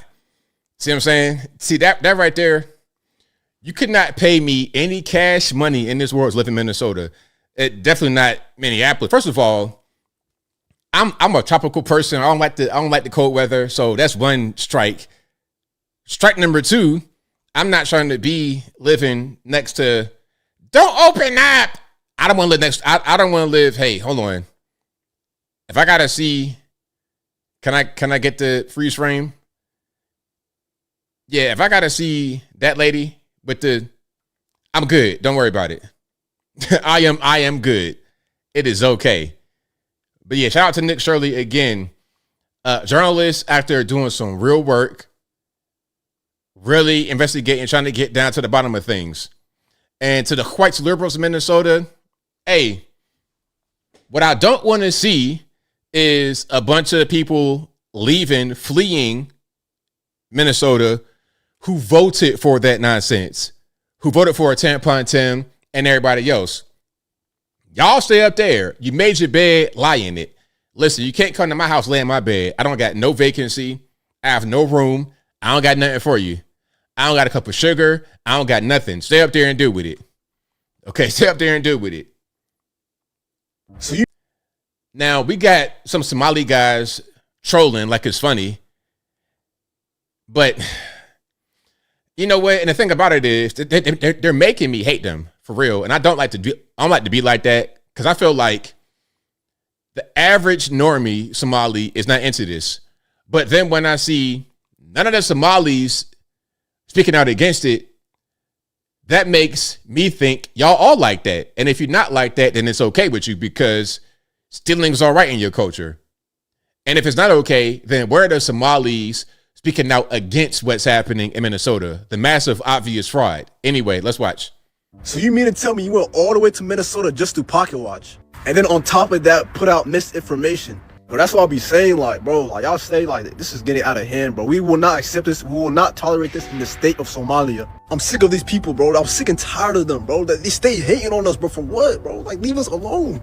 So you mean... Okay, so instead of Somalia, what you mean? Minnesota? I guess it is Somalia at this point. If it's not, I can't tell. I can't tell. If it's not, I can't tell. Pocket watching, misinformation. Where is the misinformation? He actually went to the places where there should be educating children, and there's nobody in there except for somebody at the front desk. He's asking for rates. He's asking for insurance. And, I don't know. Why did they have signs outside that say no trespassing? For what? And multiple, because they're hiding things and they don't want anybody to come there, investigate, and figure out what's happening. But yeah, hey, that's what's happening out there in Somalia, aka Minnesota. But I got another one. So Kilmar Abrego Garcia, he is out, apparently. He's out in the streets. I don't know how. Hey, how you gonna beat your wife up, get caught human trafficking, be a gang member with gang tattoos on your hands? I don't know how you do all that and get out. Because, he got caught up in limbo, political football. A judge somehow let him out. And he is doing the social media videos with Christian songs. You cannot make this up. Let's watch. It's in Spanish, of course, but I'll do a little bit of translating. Out there singing Christian songs or lip syncing to the track like he's all of a sudden some good guy. Did you find God, bro? Did you find God? Are you sorry for human trafficking? Are you sorry for beating your wife up? Are you sorry for being a gang member? Is that what's going on? But you about to get baptized next? What's happening? Now, let's do a little bit of translating. I asked the Twitter AI Grok to translate it. And first, it's a Christian song. That's what it said. But also, it says, when you're not in front of the sea, you only have to cross it. Call this man with faith. Only he opens the sea. Brother, don't be afraid if Pharaoh comes behind. On the other side, you'll pass, and there you'll sing the hymn of victory.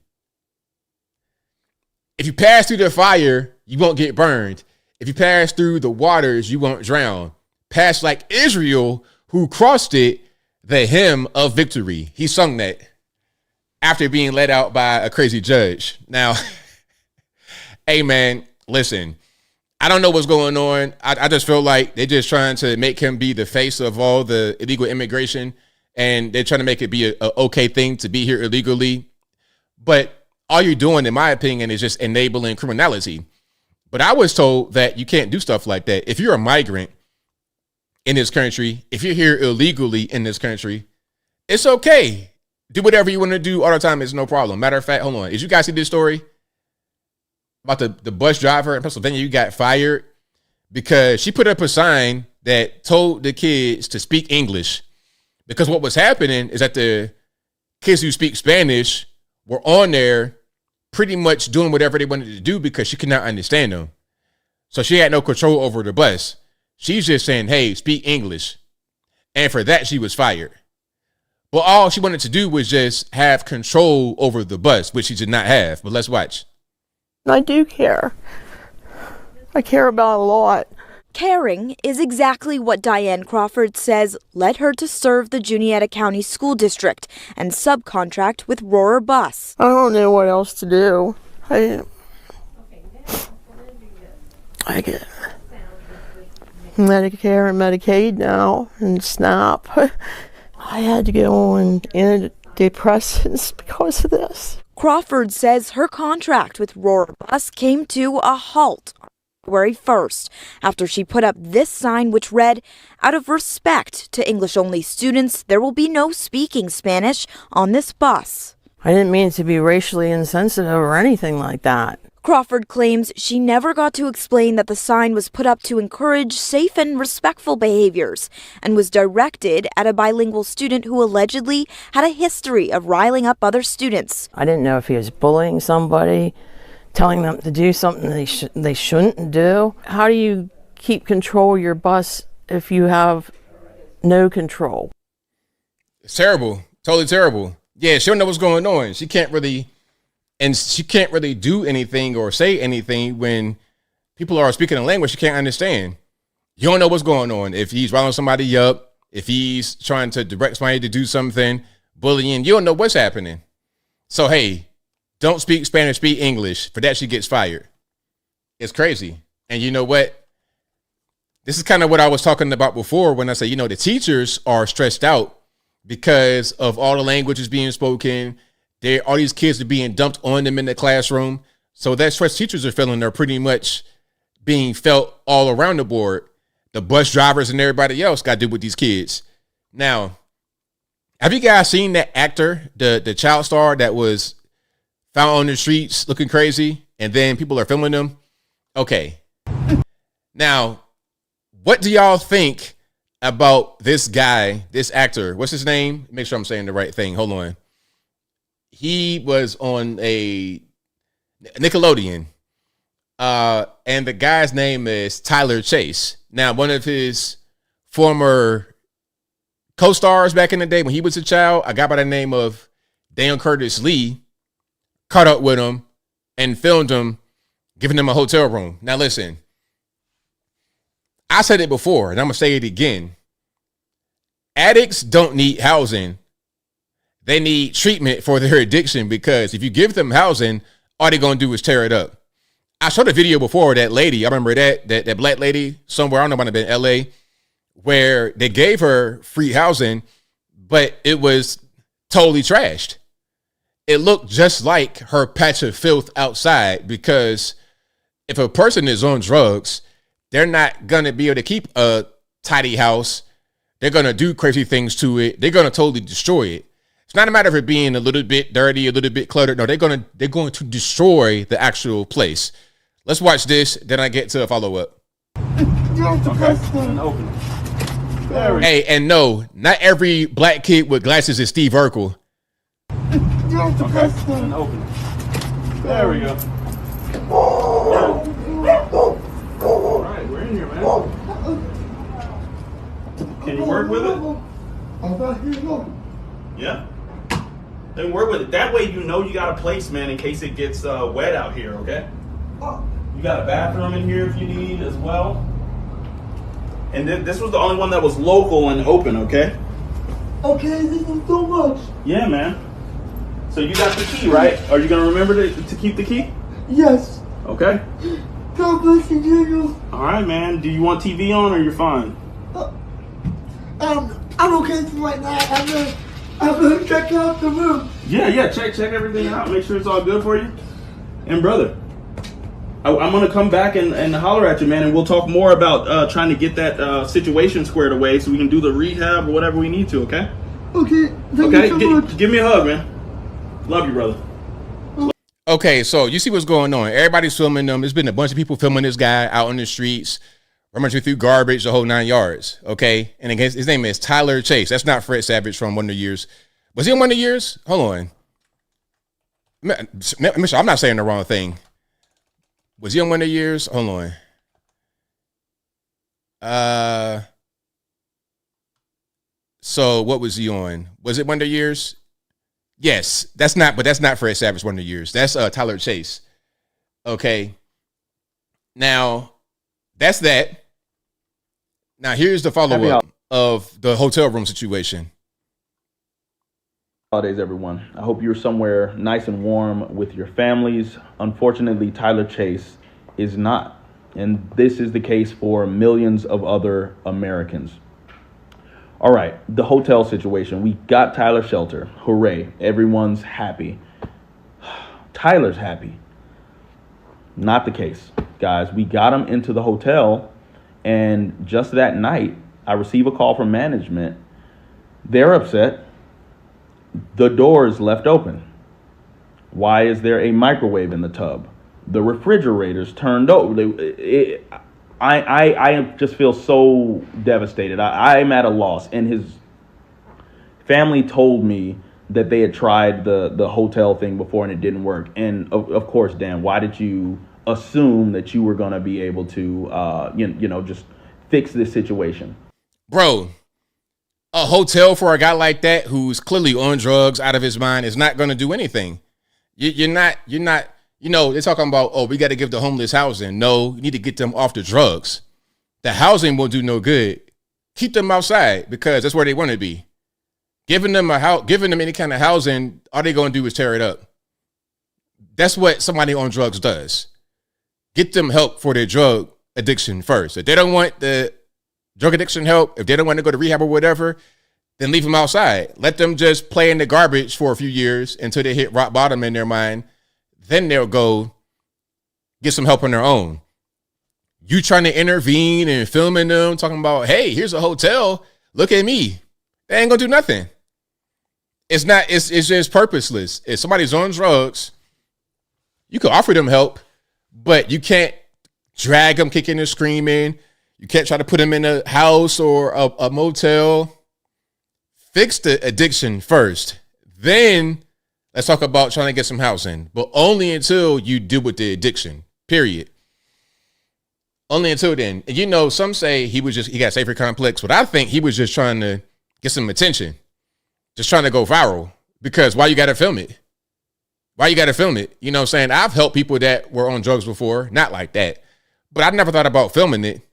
And what I come to realize is what I just told y'all, that you can only help someone who wants to be helped. They have to help themselves first, but before anything. That's got to be what happens. At least he tried. There was no point in trying. No, I could have told him that if he was to ask me, hey, ABL, should I do that? No, I could have told him the exact thing that was going to happen. What's going to happen is this guy who's clearly on drugs right now, we talking to him, is not in his right mind. He don't know what's going on.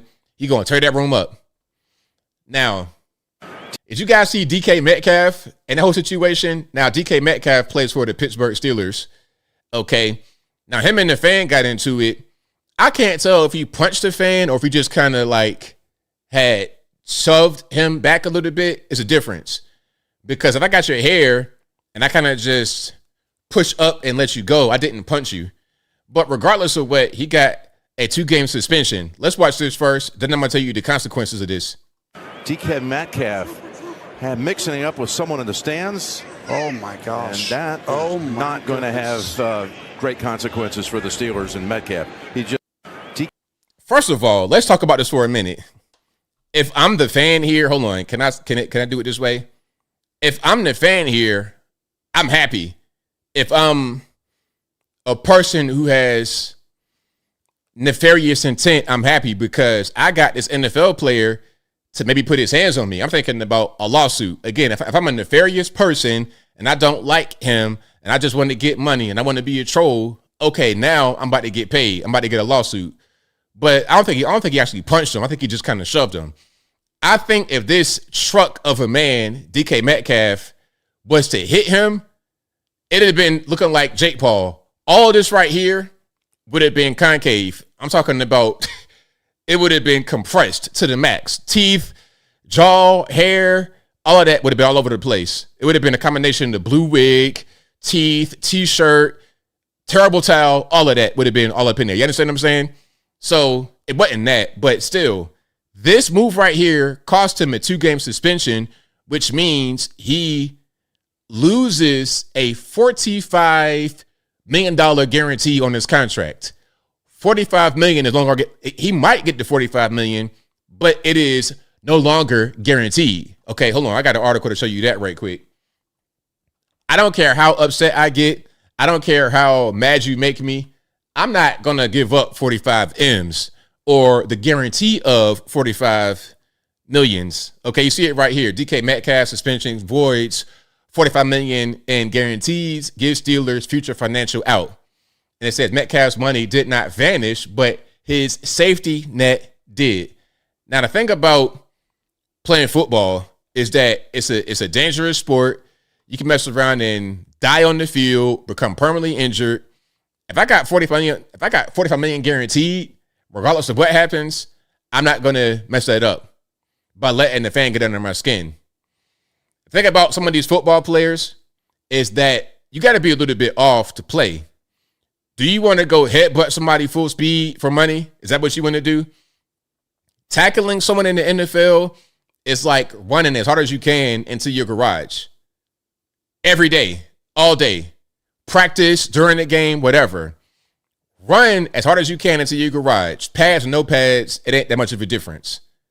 So you got to be a little bit off to do that anyway.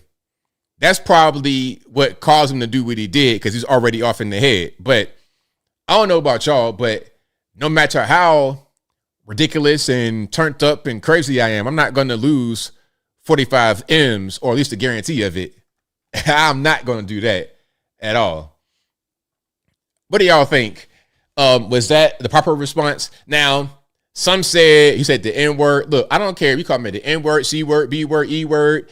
I don't care if you call me any alphabet letter, A through Z word. It don't matter. I'm not going to lose $45 million. I'm not going to mess my contract up. I'm not getting suspended. Nah, we're not doing that. I don't care. Now, the only way I'm going to do something like that is if I get hit directly in the head with no helmet on, with a beard, and I can see who did it. But still, I'm going to be like, hey, security, y'all know me. Security, it's him right there. You get the camera, get him out of here. Like LeBron be doing. Hey, it was him. I'll be in the courtroom. Yep, he did it. You're going to jail, and I'm suing you. I'm not going to get sued or go to jail myself because of something that you did, though. But anyway, the R word. Hey, Caesar says, you call me whatever you want for 45 million. Hey, call me whatever you want, 45 million. You can say the N word with a hard R, $45 million. I'm playing. Don't do that for real, because some of these guys are crazy. Hey, some of y'all might try that and get the wrong guy on the right day. And you might think about, hey, I'm gonna get a lawsuit. I'm gonna get all kinds of money. But what kind of life is worth living if you are on a doo-doo bag because you got beat up by this big crazy football player? I'm just saying. So please, nobody do that. Be nice to guys. Don't provoke people, all right? Don't provoke them. Now, I got a question. So, is this excessive force from the police or not? So, we got 3 boys, 8, 11, 12, stole a car and went on a high-speed chase, and the cops caught up to him. Some say the cops' reaction was over the top. What do y'all think? Let's play it, and then we'll discuss. All right, and let's go right here.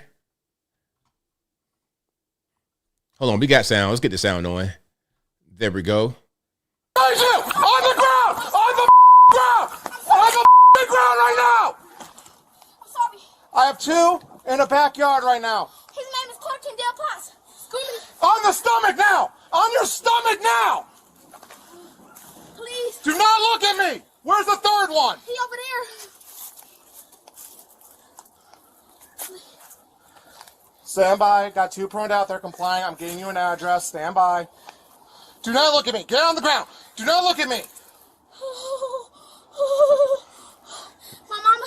Do not look at me. Stay on that ground. You're in there? Get over here now. Get over here now. Go. Just get on the ground.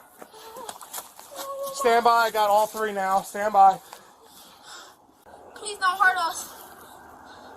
You call my mom. We'll call parents in a second. You guys are doing good. Thank you for complying. Once I get all the units here, we'll detain everybody and we'll figure everything out. Going to jail? We're not going to jail right now. You're going to be detained, okay? Just keep on complying. Hey, stop. Stop your crying. You should have thought about that before you got in that car.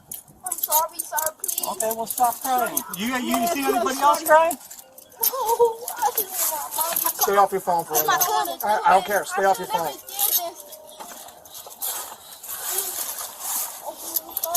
Stay right there. No. You can't call anybody. You can't answer anybody. I got it all in there. Now, you see what's going on. I ain't gonna play the whole video, but is this excessive? Okay, you got the gun out, get on the ground, all of that. Again, the boys are 8, 11, and 12. Is it too much? Is it excessive? Now, me personally, this was just right. This was I liked it a lot because you can't let these boys just do whatever they want to do because they're going to use the whole, oh, I'm a little kid to their advantage and do whatever they want in the future. Now you got a problem. It's best to nip it in the bud right now. Nip it in the bud right now, take them to jail, book them, let that gun come out, and let them understand that it's real, okay? You saw right away they start snitching. Oh, he over there, his name is Kentrell Martavius Johnson. You heard that right away. Yeah, let that happen. Have it on video, and put it out there to the public, and everybody know it's them. They know their names and everything else, so now they got embarrassed, they got scared. That's a way to prevent them from going down the path of crime in the future. Now, I'm not saying it's going to stop it because they still might try to do something. But you can't just do nothing because then the message is, oh, do whatever you want. You're young, so it's okay. They're going to always do that when they're 8 years old, 9 years old, 10 years old. And by the time they get 15, they're going to be shooting. By the time they get to be at least 15, maybe even 14, they're going to be shooting people. Okay. Now, if some say that's too much and it's because they black, which is ridiculous, let's watch this. Just released video. This was from when? This was from May 13th of this year, 2025. I think these were Hispanic kids or white kids. And where is this? This is New Mexico, so probably Hispanic kids. Now, these kids were, I believe, 10 and 12 or something like that, young kids as well. They had a gun, though. Okay, let's watch. Just released video shows the moment New Mexico sheriff's deputy had to surround 2 kids armed with a gun. Look at this. Look at this. Look at these kids. Boy got a gun. These are like children. But this goes to show that just because they're young don't mean they're going to be totally just, non-violent. It's going to be okay. You could still lose your life at the hands of a 12-year-old. Will say the 7 and the 9-year-old brothers tried 7 and 9 years old tried shooting at the authorities during the standoff, but the gun jammed. CBS News correspondent Elise Preston. And they were trying to shoot it. See what I'm saying? So if you just let that kind of stuff go on, they're going to just do that. 7 and 9 years old in a standoff with the police trying to shoot the gun, but luckily, thank God the gun jammed. Hey, man, it's real out here in these streets. It's really real. So don't think because somebody's young that they ain't going to do nothing to you. They knock your head clean smooth off at 7 years old. It's whatever. All right. But anyway, now let's go to a more lighter subject, shall we? Because that was kind of rough. DoorDash. Y'all know I'm not a DoorDash guy. Uber Eats, DoorDash, any of these big back meal services, big back meal plans, big back food transport services, I'm not a big fan of because I think it's lazy. Personally, I think it's lazy. Okay, you're at your house and you get in a Chick-fil-A sandwich, DoorDash. You don't got the decency to get into your car and go to the drive-thru. You got to get a Chick-fil-A sandwich, DoorDash. You're lazy, in my opinion. But also, I don't want a DoorDasher to know where I live at. You got some good DoorDashers out there. Shout out to you guys. But some of your compadres DoorDashing, you got bad cars. You got you got a whole ecosystem in your car. You got all kind of creepy crawlies. You're probably in there doing drugs, drinking, dangerous. You might steal my food, all the above. Now, here's example number 1075 why I don't do DoorDash or anything like that. Okay, let's check it out.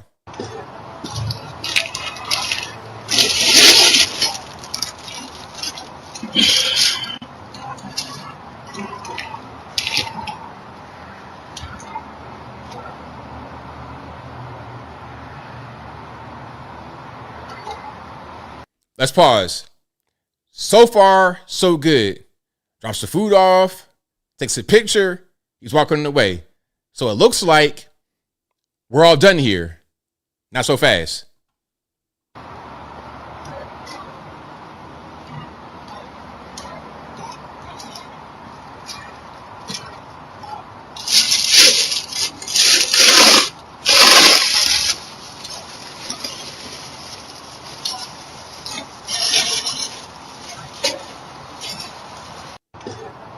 listen, I don't have time for y'all to be playing around like that. I don't have time for the shenanigans, okay? The tomfoolery, the shenanigans are ridiculous. So what he did, obviously, was put the food down, took a picture of it, but there was a string attached to the bag, and as he walked away, he dropped the food away. So, like, what's going to be the explanation? Hey, you stole my food. Nah. Well, who took the food then? Was it the food monster? The invisible man from another dimension? Was it an invisible raccoon, invisible possum, invisible deer, invisible bear, invisible dog, invisible cat? Who stole the food? Bro, it was you. So yeah, man, DoorDashers, y'all doing too much, man. You already got a janky car. You got all types of cigarette butts, crack pipes. You got a pet raccoon in there. You got a cat, no litter box, all of that. And you want to steal my food on top of that? See, look, you know what? I'll just go to the store and get the food myself. Don't even worry about it, okay? My car's clean. I ain't going to steal my own food. And you're not going to be the middleman interfering with what I got going on, okay? Hey, man, nah, y'all got to stop that, man. The stealing is crazy. I saw one video where they had to weigh the food because they were saying that the DoorDashers were taking pieces of the food out of the bag. If you put your grubby mitts in my food, I don't want it. I don't care how many hand sanitizers you got, how many anything. I don't want your grubby mitts on my on my delicacies. I don't want that going on. Okay. Now, let's show my man Caleb Hammer talking about, I don't talk politics because I'm kind of all over the place. I don't want to just pledge allegiance to one side or the other. And he's speaking to people who are, I suppose, transformers, and they all political. But let's watch this. And again, shout out to our guy, Caleb Hammer. Great show that he has. I never talk about my town politics. And the reason is actually because I'm everywhere. It's because I just try to go with what is true, and I will always change my opinion if there is new information. So you're a hypocrite. You say one thing and then you change your mind the next week. I will always be willing to change my mind if new information comes out, or if I learn new things. Not to do so would be a literal infant. What the fuck are you talking about, hypocrite? That's the dumbest fucking thing I've ever heard in my life. You're not willing to change your opinion if new information comes out all the time. Yes, and it's okay to change your opinion. And then the next week more information comes out. Because you want to be correct, but you're not correct by just sitting there and being like, I'm correct. You're correct when the data, facts, whatever is in your side. What the fuck are you talking about? Based on this conversation, talking to you two, I probably sound like the most conservative person that has ever existed in the history of this world because you guys are so far gone. You should see his parents. Yeah. Definitely an interesting conversation. Okay, first of all, I'm not sure what's going on with these genders. Hold on, let's go back. Can we just see some of these individuals? Okay, Captain Man Bun reporting for duty. I'm not sure if that's a male, female, male to female, female to male. I don't know what's happening. And his or her or them or they or Zim's partner. Okay, another one. They look like they brother and brother, brother and sister, sister and sister. I don't know what's going on. They could be twin sisters. I have no clue. But people like this, they don't really understand. They're not able to really listen, because what I heard was he's not inflexible as a person. If I think something and then later on I'm told something else is the truth and I find the information, I'm able to research it, then I need to adjust to that. Things change. You can't just be so rigid in what you believe. Now, I'm not saying believe everything. It's got to make sense, because at one point in time, it was just two genders, right? Male and female. And it still is to this day. Now, people like this, handsome, gentle lady, man, fella, whatever, they may think that it's not quite that way, that there's 1,000 infinite genders. You can make your own gender up. You could just, like it's a rap name. Remember the rap name generator? Okay, Childish Gambino. Here's a new gender. Put it in there. Rocky Top, Mountain Horror Show, Ice Cream, Grizzly Bear, and Kodiak, Alaska. I don't know. That's your gender. That's how they think. That does not make sense. But if I have data, information that can be verified, multiple sources, that makes sense. I'm not going to be so rigid to just ignore that. And that's the way it should be. And that's the difference between people that are intelligent politically and those who are unintelligent. In my humble opinion, that's kind of what's going on. The Transformers and whatnot, they say they're progressive, but are you really? I can't tell. I cannot tell. All right, now hold on. Now, some of these people that might be out there protesting, those two people right there, those two fine, gentle persons, might be the ones out there protesting in a place like Germany, right? That's the kind of mentality. The liberal, the Captain Man Bun, the transgender, that's that mentality with a lot of these so-called protests. Remember the people that be on the streets gluing themselves to the actual ground? So if you do that, what is the aftermath of being glued to the ground, or really gluing yourself to the ground and having to get jackhammer or chisel out of the ground? What's the end result? Let's watch. Entschuldigung, warum du machen das?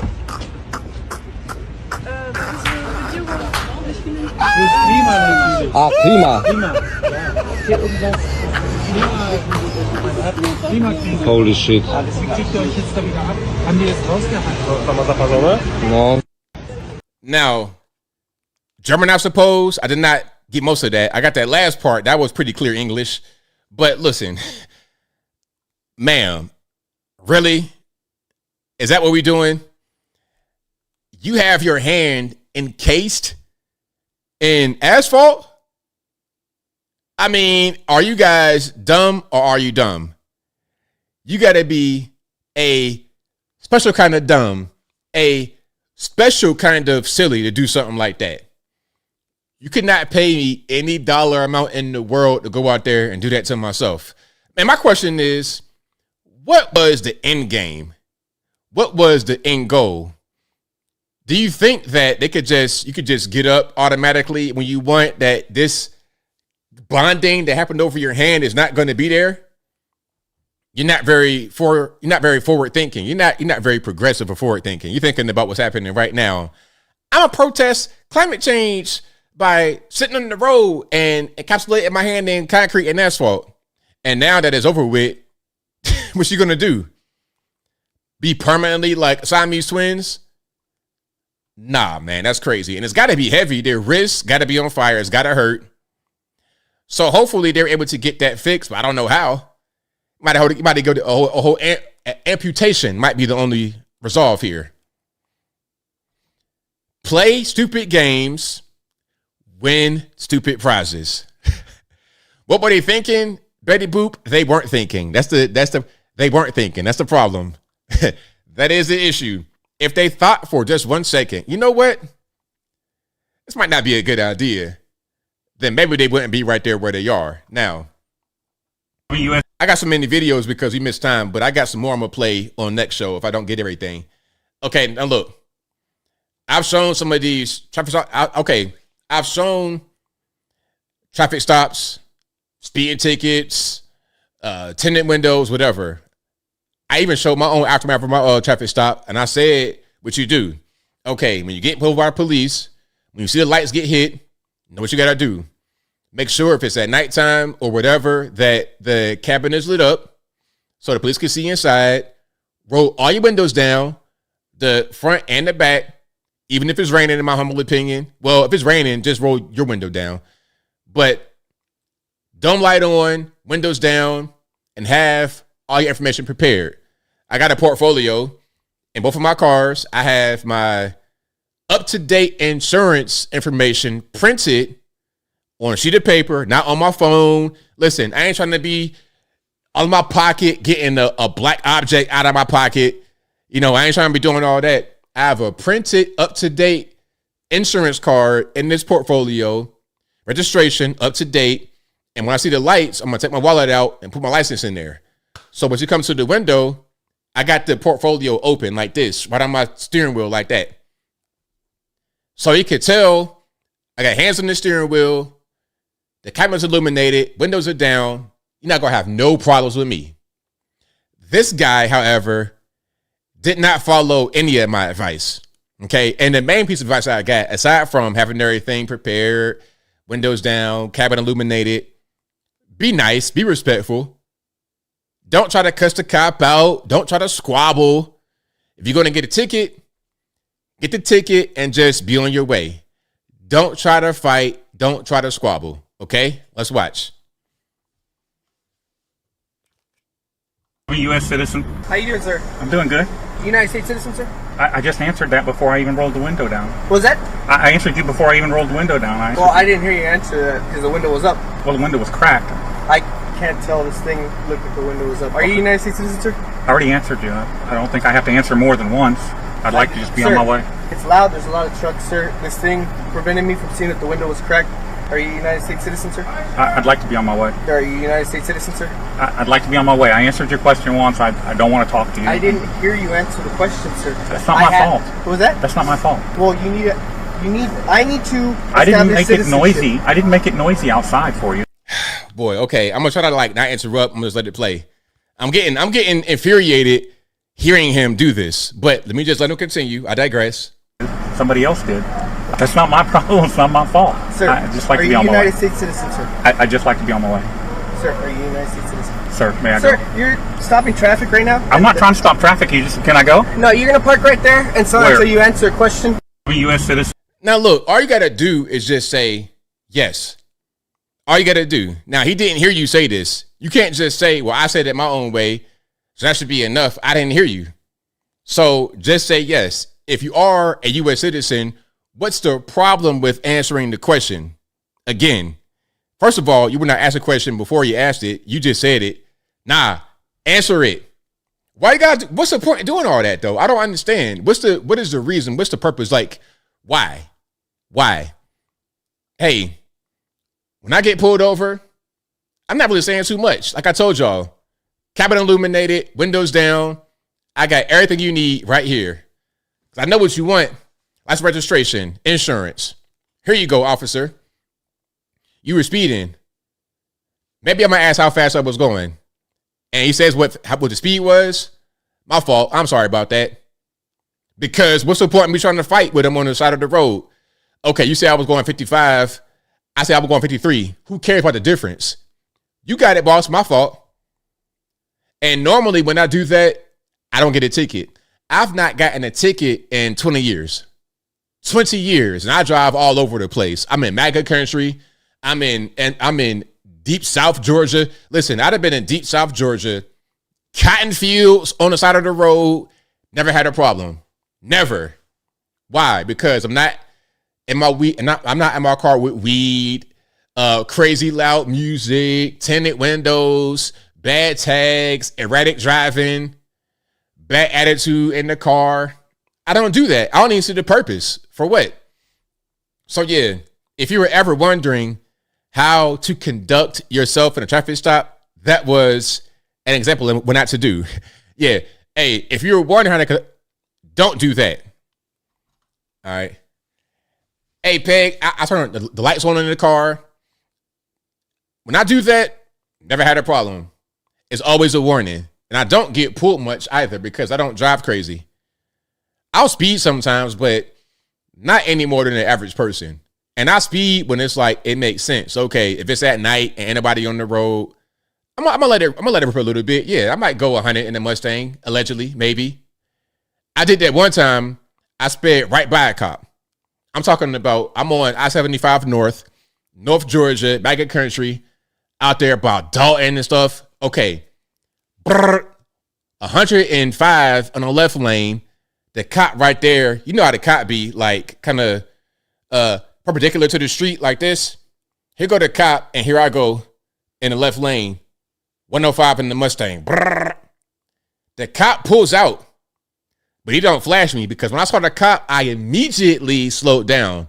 I ain't brake though, because when you brake, that's like automatically, oops, I did something wrong. Foot off the gas instantly.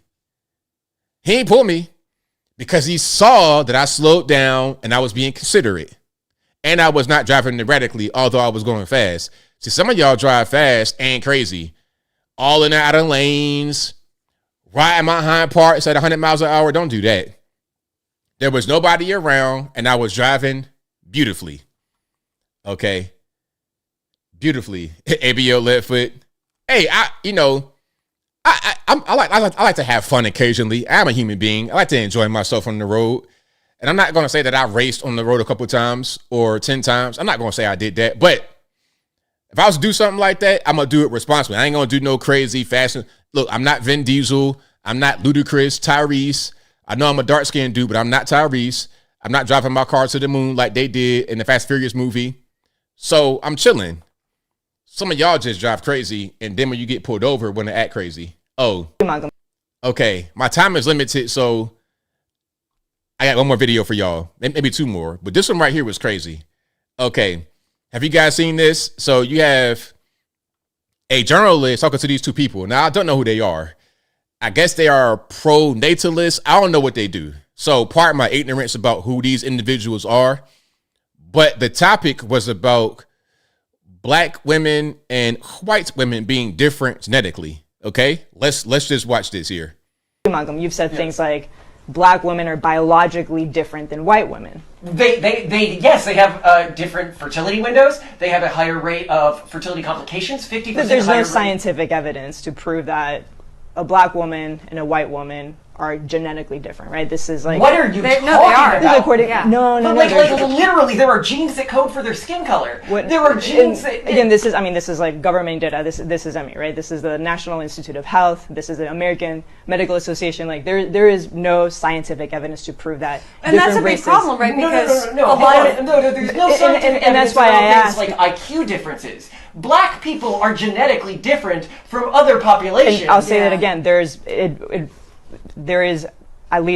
is no scientific evidence to prove that, right? And as people I'm sorry. I'm stating. Do you want to ask an AI if there's scientific evidence to prove that? No, I want to ask. Because what you're stating is just factually incorrect. Humans are genetically diverse. It's not a bad thing that humans are genetically diverse. I'm not saying it's a bad or a good thing. I'm saying there is no scientific evidence. And I'm saying that is a factually... He's saying that there is scientific evidence. There is scientific evidence. There is overwhelming scientific evidence. No. This is like saying the sky is not blue. Like, it is genes that code their skin color, right? Those genes are obviously different in them than they are in us. How is that not science? That's just like a basic fact. The genes that code their skin color, their level of melanin production, are different from my genes that code melanin production. And that's precisely why I was asking this question, because I think for some people that do believe, like you, that people are genetically different, that has historically been used to promote racial hierarchies, right? And that's why I'm asking you. Because you do. Okay, so there's a lot there. Now, first of all, yes, we are genetically different. We have diversity as humans. Now, some don't like that because the automatic thought is, okay, this is being used to say that blacks are inferior because of the genetics, the IQ, all that kind of stuff. But you could look at that and be offended if you want to, but at the end of the day, you could just keep it on a surface level. Just surface, how we look. Okay, now you see me, obviously, when you look at me, and you think, okay, genetics, DNA, you're going to think West African, obviously. If you put me next to a Nigerian person, it's going to be the same, almost, pretty much. You're going to be like, okay, y'all can be related. Okay, y'all can be related. That's just what it is. Now, if we're together side by side, me and this guy right here, we both have black frame glasses, but that is where it ends, okay? You can see a lot of differences. First of all, I'm much bigger than he is, okay? And genetically, my dad was my exact same size. If you saw me and my dad from behind, you think we were the same person.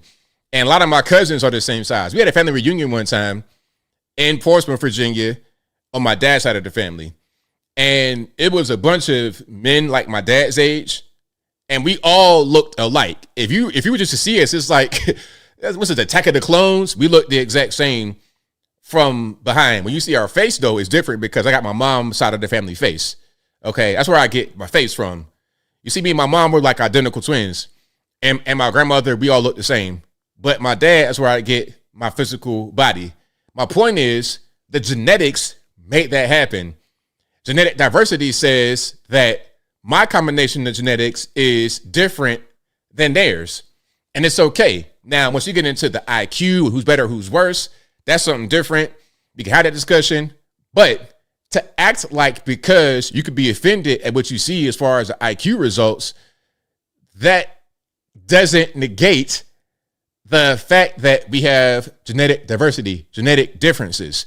Now, the interviewer was just trying to do what they do as liberals and just hang on to a point and not let it go. They're trained to do that. They speak that way all the time. They do it on TV as well. CNN, MSNBC, the politicos do it. They will just tell you a straight lie to your face over and over again. They'll gaslight you and say, well, basically, what I'm saying is right and what you're saying is wrong. And if you say something else, then it must be you're a racist and you're a sexist and you're a bigot and everything else. But reality is reality. It is what it is. And you know what?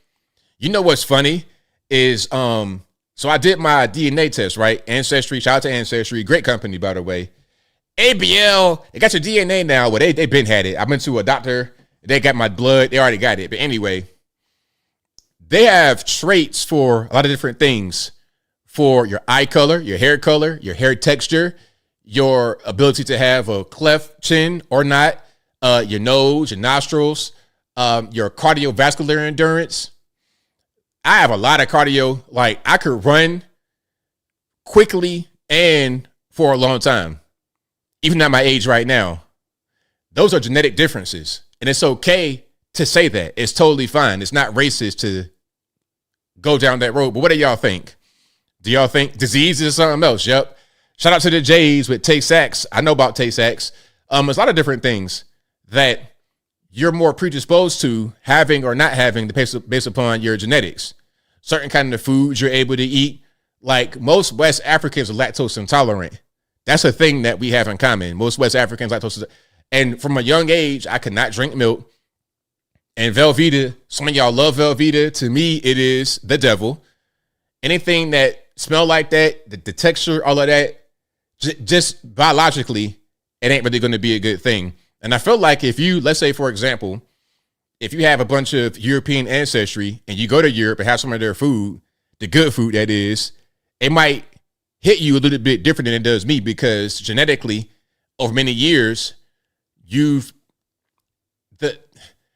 the food practices in your ancestral homeland have been cultivated over a long time to be suited for you or those who have a lot of your genetics. That's kind of how it goes. You understand what I'm saying? And it just is what it is. You lactose too? Hey, I'm right there with you.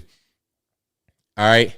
But now we getting into people getting offended. Oh, I don't like black women. They got bad attitude. So that's when you get into just wanting to be offensive. And it's okay. But we could be offended, but let's not act like me being offended or someone being offended at a thing about a genetic difference. Let's not act like that means that there are no genetic differences. That is completely false. But what do y'all think? Do y'all think that the lady here was correct, or was it this guy and I believe his wife is pregnant right there, holding the baby, trap wife? I like the old school get up. You know what's funny? I've seen people like this in real life. When you go in Tennessee, we got a lot of cults down here in East Tennessee. Cults, allegedly. Especially in Cleveland, Tennessee.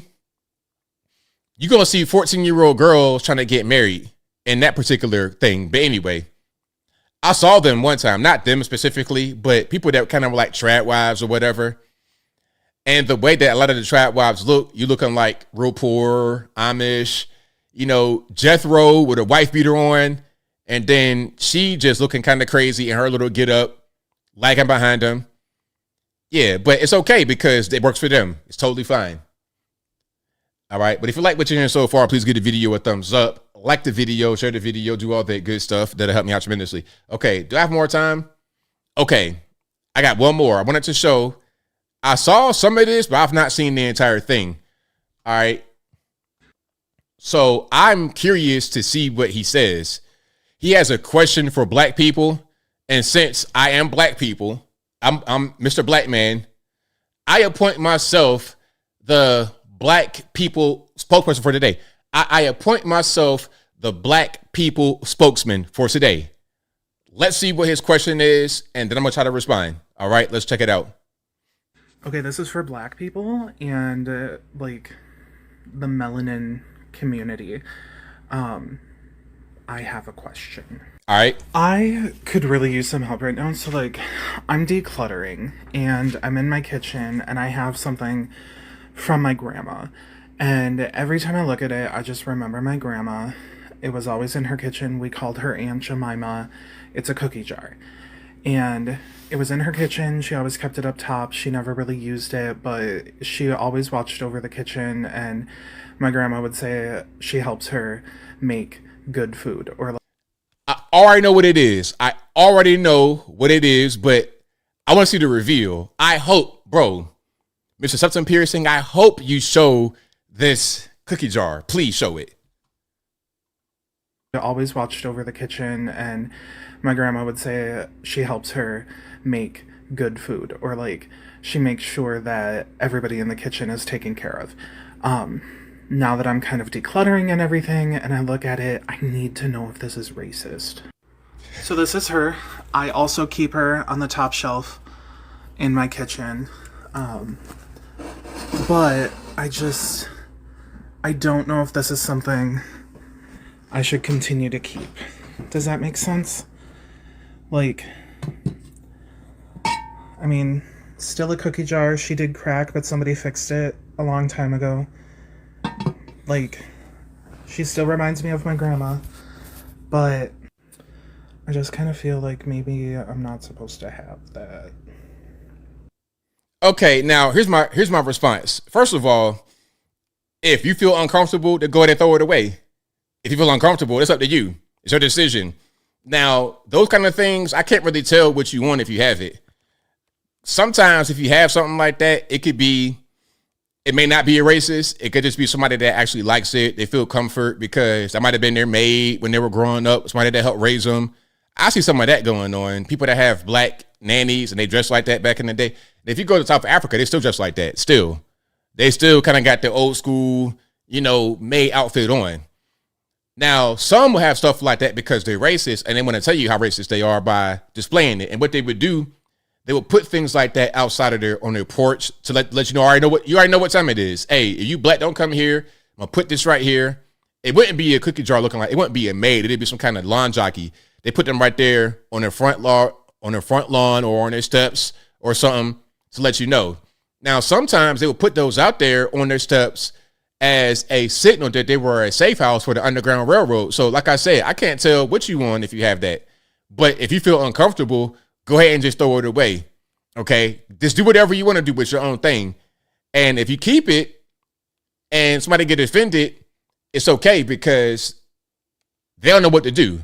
You could be racist or you might not be. I don't know. I don't really care what you got in your house, bro, because whatever you cooking on with it. Hey, man, if you a man with a septum ring, I don't know, man. It could be a toss-up. You can have cats in the food or it might be amazing. You might make the best soul food ever. Hey, you know what? In Christmas, I had no chitlins. So maybe, Mr. White Man, if your Aunt Jemima can assist you spiritually in a good pot of chitlins, I'm going to call it even, and it's okay. Go ahead. Hey, matter of fact, there we go. There goes the solution. Keep the cookie jar, but you got to cook good food. If you got bad food, no seasoning, you can't cook chitlins, fried chicken. If you can't do that, throw it away because it ain't working no way. So there you go. That's my solution to your situation right there. All right.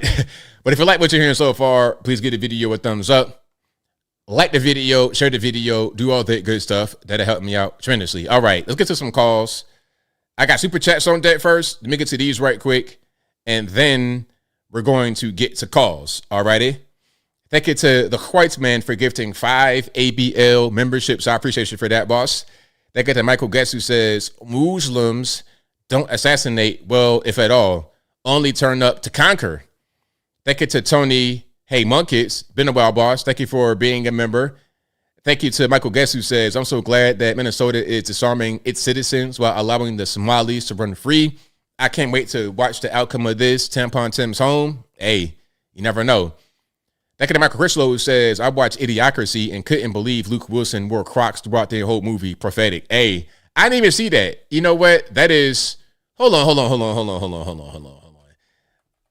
Now, I'm going to just see if I can find a screenshot right quick of him with the Crocs on. Okay, matter of fact, movie poster, that'll do it. Nah, these ain't Crocs, they're like regular shoes, but if he did have on Crocs, I wouldn't even doubt it.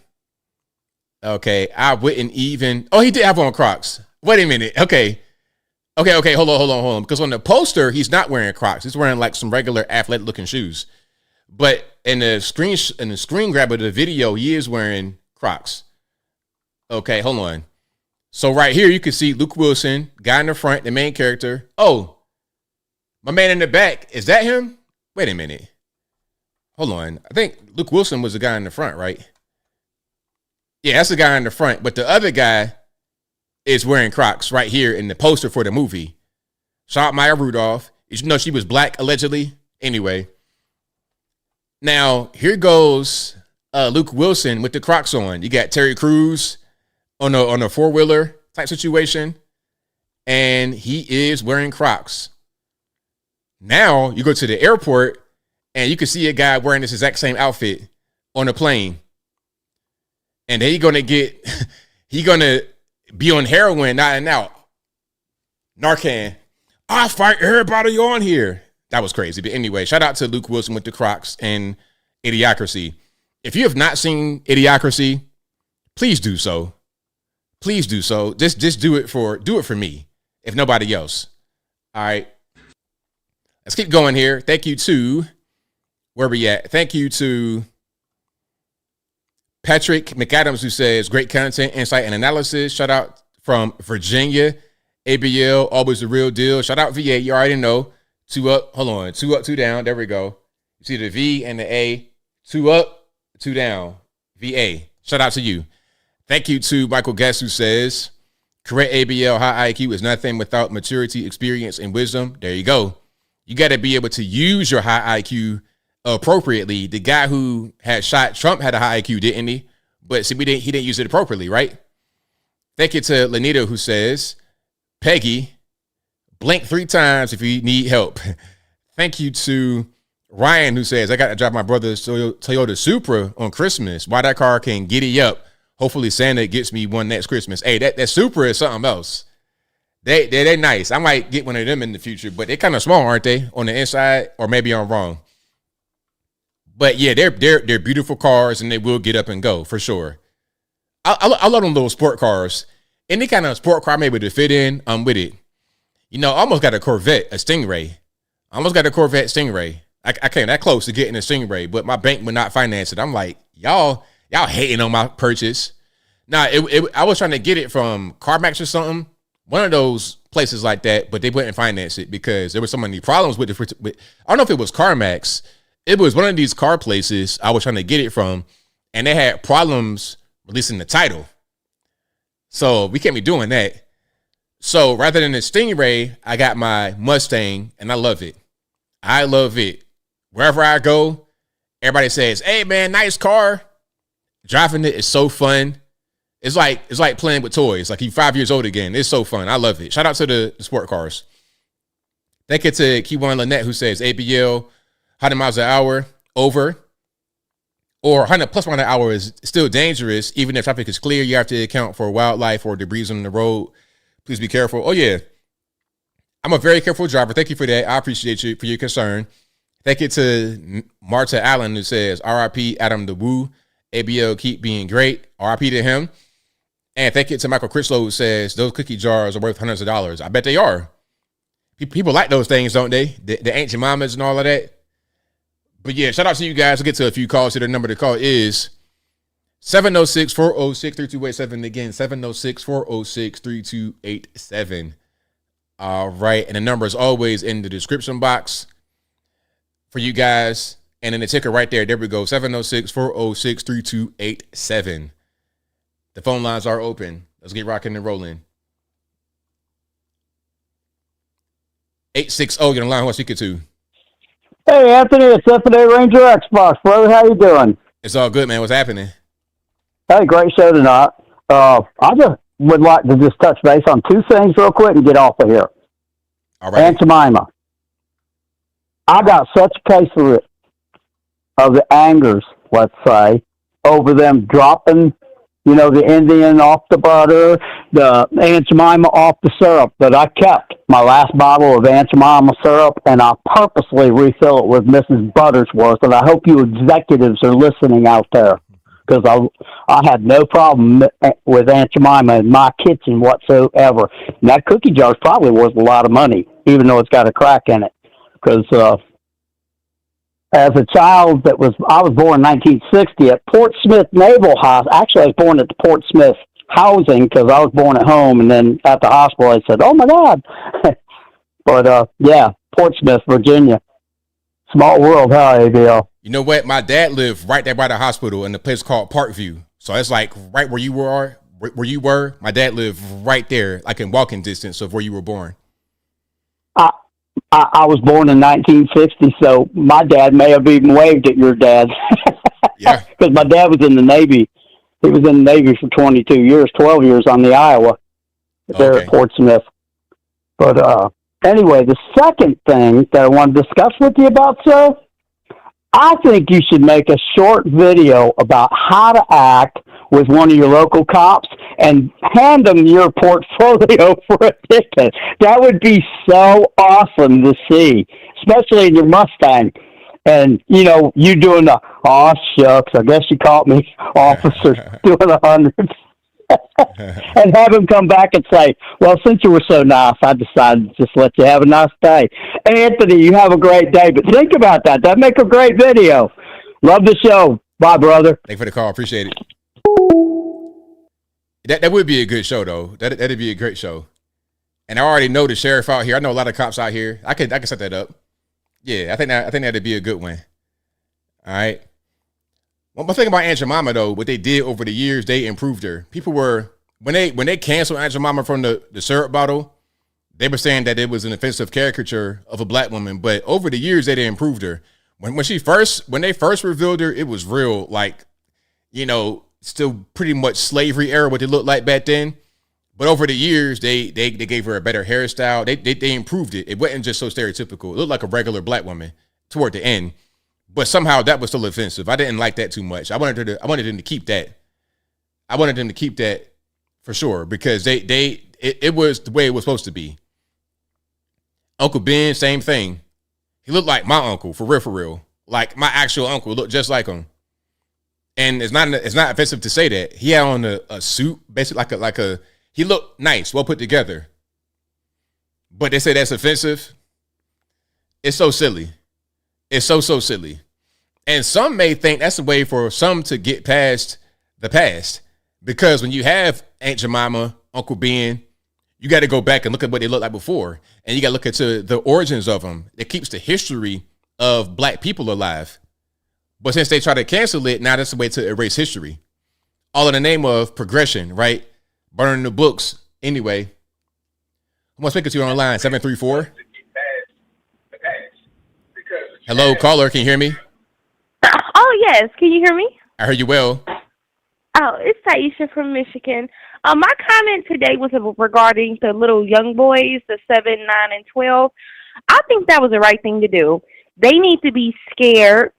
I want to say a cuss word, but I'm not. But they need to be scared extremely the first time, so they don't do it a second time. Which I'm sure that wasn't the first time. If y'all still in the car, you just don't start off still in the car. But they need to be scared. They need to. What is that one show? I can't remember. Scared Straight. Scared Straight, exactly. Because what are you guys doing out still in the car? Where's the parents at? My mom knew where I was at all times up until I was at least 16. How? What is going on? So I like what the police officers did. They assessed that situation too. They knew the boys were scared, but they also knew that they need to stay on their neck so they won't do that again. And they could think about how they felt in that moment. I'm glad they snitched out the third one and he didn't get away, because if he did, he would have been more emboldened to go and do it again. Exactly, 100%. That's the way it should be, because like you said, if there was no punishment, and they were just kind of let off the hook, then it's like, oh, okay, we could just do whatever. We could steal some more cars and get away with it. Nah, you're not going to be able to do that anymore. Exactly. I just can't believe. It's like they're getting younger and younger. Like 8? You can't. You barely can read. I know they can't read because y'all not spending no extra time reading. When I was that age, I was at the library so much every 2 weeks, reading full chapter books. I just can't imagine having kids and not knowing where they're at, and I just can't imagine where they'll turn out. But that's my only comment tonight. And Merry Christmas to you in the chat. Thanks for the call. Merry Christmas to you. Okay. All right. Great call. But yeah, you got to scare these kids. You got to like put some kind of fear in them, some kind of accountability, because if there's not, then it's like, oh, we lit. We could just do whatever we want and it's fine. No, you can't actually do whatever you want and it's not fine. You stole a car and now there's going to be some consequences for your action. That's the way that it should be. That's the way that it needs to be, for sure.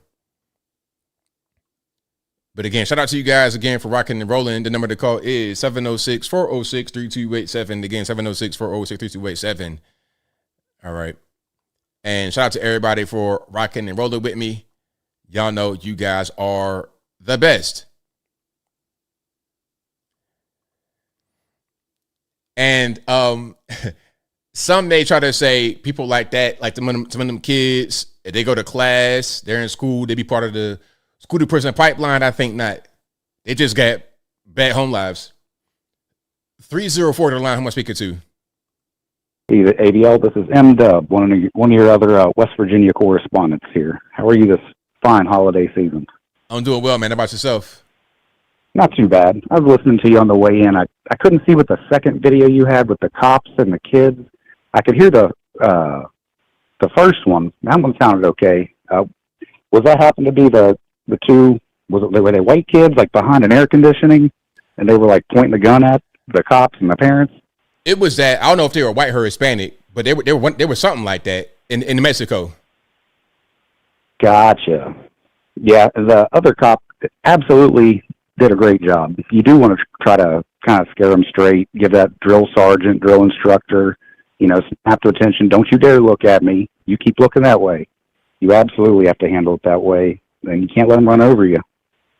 Oh, not at all. Because if you do that, then it's like, well, okay, I can do whatever I want now. I'm in control. And if you are an officer, you don't relinquish control to the criminal. It doesn't matter if they're 8 years old or 80 years old. You got to be the one in control.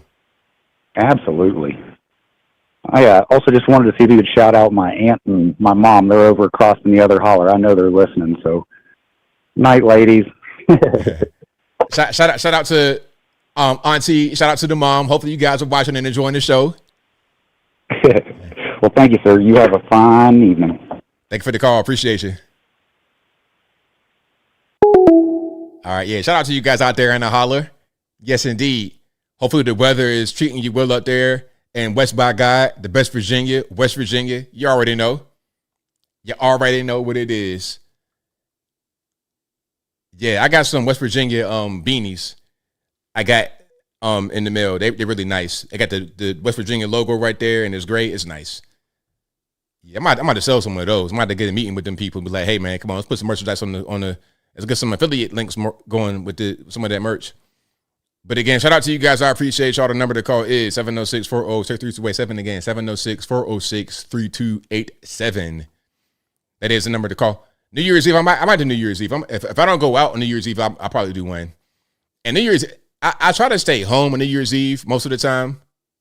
Well, I ain't gonna say most of the time. I say New Year's Eve, I've probably been out maybe half of the time since I've been an adult. And normally what I do is like a small house party. Like the best thing for New Year's Eve is a house party that's close to where you live. Because what you don't want really is to be out for too long on New Year's Eve night. Because New Year's Eve is like when all the amateurs go out. People that don't normally go out, they go out that day. And some of us are good with going out, occasionally once a year. We're not going to be on the road drinking, acting the fool, getting in the drama. But some, it's like being in Las Vegas. You want to just do whatever. Okay, just for no reason. And that causes issues. That causes people to be drinking and all kind of extra stuff. So normally I try to do like a house party or something like that. Or I just stay home on New Year's. Fireworks. Some of y'all do church. That's a good thing. I think I've done church one time on New Year's. I've done a little bit of everything on New Year's, but I'll probably stay home. So we'll see. It could change last minute. I might go out, and if I do, I probably won't do a stream. But if I don't, I'll do a stream for sure. Yeah, have a house party and stream. Yeah, that's right. Have a house party and stream ABL. Yeah, that could see AKM. You guys are using your brain at 100% capacity right there. That's the Elon Musk 155 IQ. 504 on the line. Who am I speaking to? Hey, ABL, it's Alien Spaceship. What's going on, man? How's it going? It's all going good. I've been studying about the OJ trial.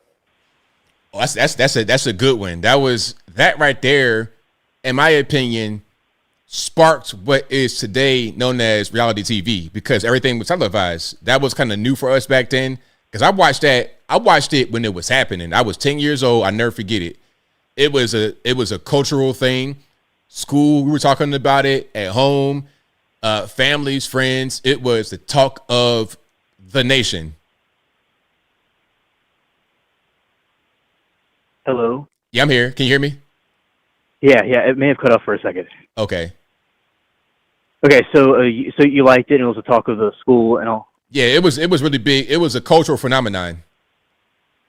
Yeah, see, my chat and I were watching it, and there was these flowers in the courtroom, and the people would send the flowers to different people that were like the different attorneys or the state attorney or Judge Ito. And yeah, it truly was a spectacle. And I'm just learning about the Bronco chase. Did you see the chase when it happened? I did see the chase. Yeah, the slow speed chase. I most certainly did do. I most certainly did see that. It was crazy. Yeah. So we're watching it, and there's some speculations about that the jury may have had bias, and it was during the time of Rodney King. And the Rodney King reminds me of the George Floyd incident, kind of. Do you think it was similar to that type of incident? 100%. It was very similar because, first of all, it was like police brutality. In that case, it was brutality. Although Rodney King was no saint, clearly, but it was brutality, and it was caught on camera. And with George Floyd, it was not brutality, but people thought that it was. It could have been in the eyes of some people, also caught on camera. And then there were riots afterward that destroyed large parts of some cities, and the same thing with George Floyd. It was very similar. Okay, thank you. Yeah, so that's what I've been up to, and I enjoyed your stream on Christmas. Well, I'm glad you enjoyed it, man. I had a good time on that stream too. Yeah. Now that one, I remember. Now I don't recall, where were you at exactly? What am I streaming on Christmas? Yeah. I was in Virginia. Nice. Yeah, so you did very well. I enjoyed the topics, and I remember you were talking about. It was either earlier this stream or a video about Trump hitting Nigeria. That is something that, because I've heard there's a lot of stuff going on in Nigeria. Oh yeah, it's the main thing that was going on in Nigeria is the terror attacks. Yeah. That's a really serious thing they're trying to get under control. Yeah. So I do. I like that. I saw that, and hopefully, they get rid of that because we don't need that in our world. And also, I want to wish you and chat a Merry Christmas, and thank you for taking my call. Thank you for the call, man. Definitely appreciate you. Okay, bye. All right. Shout out to Alien Spaceship. Great call. But yeah, that OJ trial was crazy. 1994. I'll never forget it. I mean, we're talking about that in school. I'm 10 years old. I'm in the 5th grade. That was the type of conversation at school. That Ford Bronco, the slow speed chase.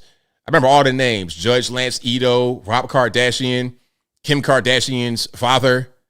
That it goes deep. Bruce Jenner was involved. There was a lot going on. But anyway, 520. You're the line. Who am I speaking to? Hey, ADF. It's Marina. How are you? I'm doing well. About yourself? I'm doing just fine. Merry Christmas and Happy New Year coming. Well, thank you. Same to you. I wanted to tell you, I haven't caught all your live today, but I did want to ask you something about something completely different from what you have been talking about. what do you think about this silver run that's been going on the last few days? And do you hold silver, and what do you think about it? What advice would you have for silver stackers or gold stackers? What do you think about that? Well, I do have some silver and gold. I don't have that much. I don't know a lot about the market, so I don't really know a lot about what's happening with the run right now. But in general, I would just say you should have physical gold and silver. Very good. Well, there are many things I could talk to you about what's going on in Nigeria and around the spiritual warfare and many things. Is there anything that you could teach us, people who are watching you, anything that you would say that you've learned in 2025 as a 40-year-old? I think you said you were 40 years old. I am 56 years old right now. I'm about to be 57 in a couple of weeks. So what would you teach someone, who is, let's say, 25 or 20 or any age, in any manner? What would you say you have learned in the last year that you are willing to teach someone by the end of this year or next year, for that matter? Okay, what I'll say is I've not learned anything new necessarily, but what I have observed this year is that what is done in the dark will come to the light. So my advice to my advice to the young people out there is be honest, be a person of integrity. And if you do things that are not so good, if you do things that are sneaky, you try to get away with things, you may have luck with getting away with it for a while, but eventually what you do in the dark will come to the light. I absolutely agree with you, and thank you for confirming that, because I absolutely agree with you, and that is exactly what I would give as an advice to many people, not just young people, but middle-aged, anytime. Anyway, I would say I'm nervous talking to you right now, but because I don't have you in front of me and I'm not looking at you on the screen right now. I'm just sitting in my room talking to my phone, but anyway, what I wanted to say is absolutely what is exactly what you said. Be very careful, people, what you wish for. I think we are in a spiritual warfare, and if you do good at the end of the day, karma and good will come back to you. And that's pretty much all I have. I'm nervous. I'm sorry, ABL. I did not explain it in front of my phone. It's not the same thing being in front of cameras like you are. I am a person who has no social media. I'm just in the background talking to you whenever I really want to explain myself like this. Am I making any sense, or am I not right now? Because I sound like I'm crazy, but I'm not. You make sense. It's okay. I'll talk to you another time. What I'm trying to say is do good, be kind to others, and be careful, because the spiritual warfare is very, very alive. We need to do good and just be kind to each other. That's all. Take care, ABL, and Happy New Year. I'll talk to you next year. Thank you for the call. Happy New Year to you. Bye-bye. All right. Shout out to the caller and shout out to you guys as well. You guys are the best audience anywhere on these interwebs. If you like what you are hearing tonight, please give the video a thumbs up. Like the video, share the video, do all that good stuff. That'll help me out tremendously. You guys are the absolute best. And y'all know I couldn't do any of this without you. All righty. But you guys are great. All right. I got a little bit more time. I hang on for a little while, but I'm about to wrap it on up, put the bow on top. You guys are the best. But yeah, gold and silver, which I know about that. I don't know too much about the market, what's happening right now. But owning gold and silver is a good thing. I got a piece of silver right here in my desk somewhere. I have silver. I have silver other places, but I had like a coin right here on my desk normally. I don't know where it's at now. I might have put it in the little depository, little. You know what I mean? Excuse me. I might have put it in a little safe space. I don't know where it's at right here, but yeah, I probably put it up. Nah, I got it right here. Hold on. Yeah, I got it. Right here. Okay. Yeah. Let me see. This is 1 ounce fine silver, $1. All right, boom. Yep, 1 ounce silver dollar, straight silver. So, y'all who know about the market, how much is this worth right here? This is $1 silver dollar, but it's pure silver, 1 ounce. How much is this worth? Y'all let me know. So yeah. Again, I'm not the expert on gold and silver, but if you got physical metals, the gold, silver, whatever you want to own, I'm not sure if platinum and all that kind of stuff, or some of them other, if you got diamonds on, all that's going to be, but gold, silver for sure, because they have industrial purposes. Aside from just, being pretty rocks like diamonds, I guess you could use diamonds for industrial purpose too, because they're hard material. So somebody says $80. Hey, Robert Ariza said ABL. So he got silver bars in his junk drawer. Hey, that would have been funny if I had a whole bar. It would like, yo, here go my silver bar right here. Check that out. So $73 right here. Silver 76, gold 4,500 for 1 ounce of gold. Wow. Wow. So yeah, this is $75 just right here. Boom. So yeah, back in the day, well, this might just be something that is, yeah, this is a minted 2023 silver dollar. But of course, I would not use it as a dollar because it's worth a lot more than that. But yeah, there we go. All right, that'll be a wrap for me. Shout out to you guys. I appreciate y'all for rocking and rolling. If you like what you heard tonight, please give the video a thumbs up. Like the video, share the video, do all that good stuff. That'll help me out tremendously. I'll be back live on the Tuesday Instagram show. Shout out to you guys who are on the Instagram show. You guys are the best. I couldn't do it without y'all. Thank you to everybody who was on my Instagram show live on Tuesday from Virginia, and also my Christmas Eve stream from Virginia. But I'll be back doing my regular stream from here Tuesday, then Wednesday on YouTube, Saturday on YouTube, same bat time, same bat place, 8 p.m. Eastern Standard Time to right around right now, 11 p.m. Eastern Standard Time. And the Instagram stream on Tuesday is at 9 p.m. Eastern Standard Time. Alrighty. That'll be a wrap. Shout out to you guys. I appreciate y'all for watching, retweeting, super chatting, whatever you do. I could not do the show without you. Thank you to the mods for keeping the trolls in check. I appreciate y'all for that as well. Now I got to wrap it on up, put the bow on top. I believe I got one more here. Okay. Keywan Lynette says, do the meet and greet at a Top Golf Virginia Beach.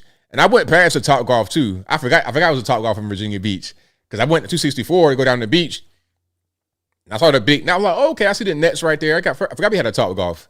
I remember when they built that because Top Golf is like, if you're going down in 264, you could see it on your left. You might take the turn to go to Chesapeake, going down that way. Yeah, so that'd be a good location to have it at Top Golf or down the beach. I thought about going like straight down the beach.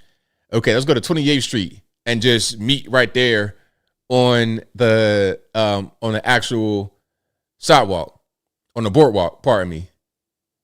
That could be a good location. Away from the statue, so it's not a lot of crowds and whatnot. Put it right there. So yeah, I mean, there's definitely places, but quite a few of y'all say, hey man, I love to meet you. I got a lot of those comments, emails, comments, and whatnot on my pictures from my trip. So I'm definitely going to do a meet and greet next time I go to Virginia. And I want y'all to show up. Hey, everybody that say, oh, I wish I could meet you, ABL. I want you to show up at the meet and greet when I do it. And again, I asked y'all a while back, where should I do them? I took notes, and I got at places I want to go. One of them going to be Virginia. That'd be a good time to go home, visit family, and then hang out with some of y'all as well. All right. But that will be a wrap. Shout out to you guys. Oh, I almost forgot. This is also an audio streaming podcast you're listening to right now. It'll be available on your favorite audio streaming platforms, whether that be Google Play, Apple iTunes, Spotify, etc. Link for that will be in the description, or visit your favorite audio streaming platform and search ABL Live. I should pop right on up. Alrighty. That will be a wrap. So until next time, y'all be safe. I'm out and peace.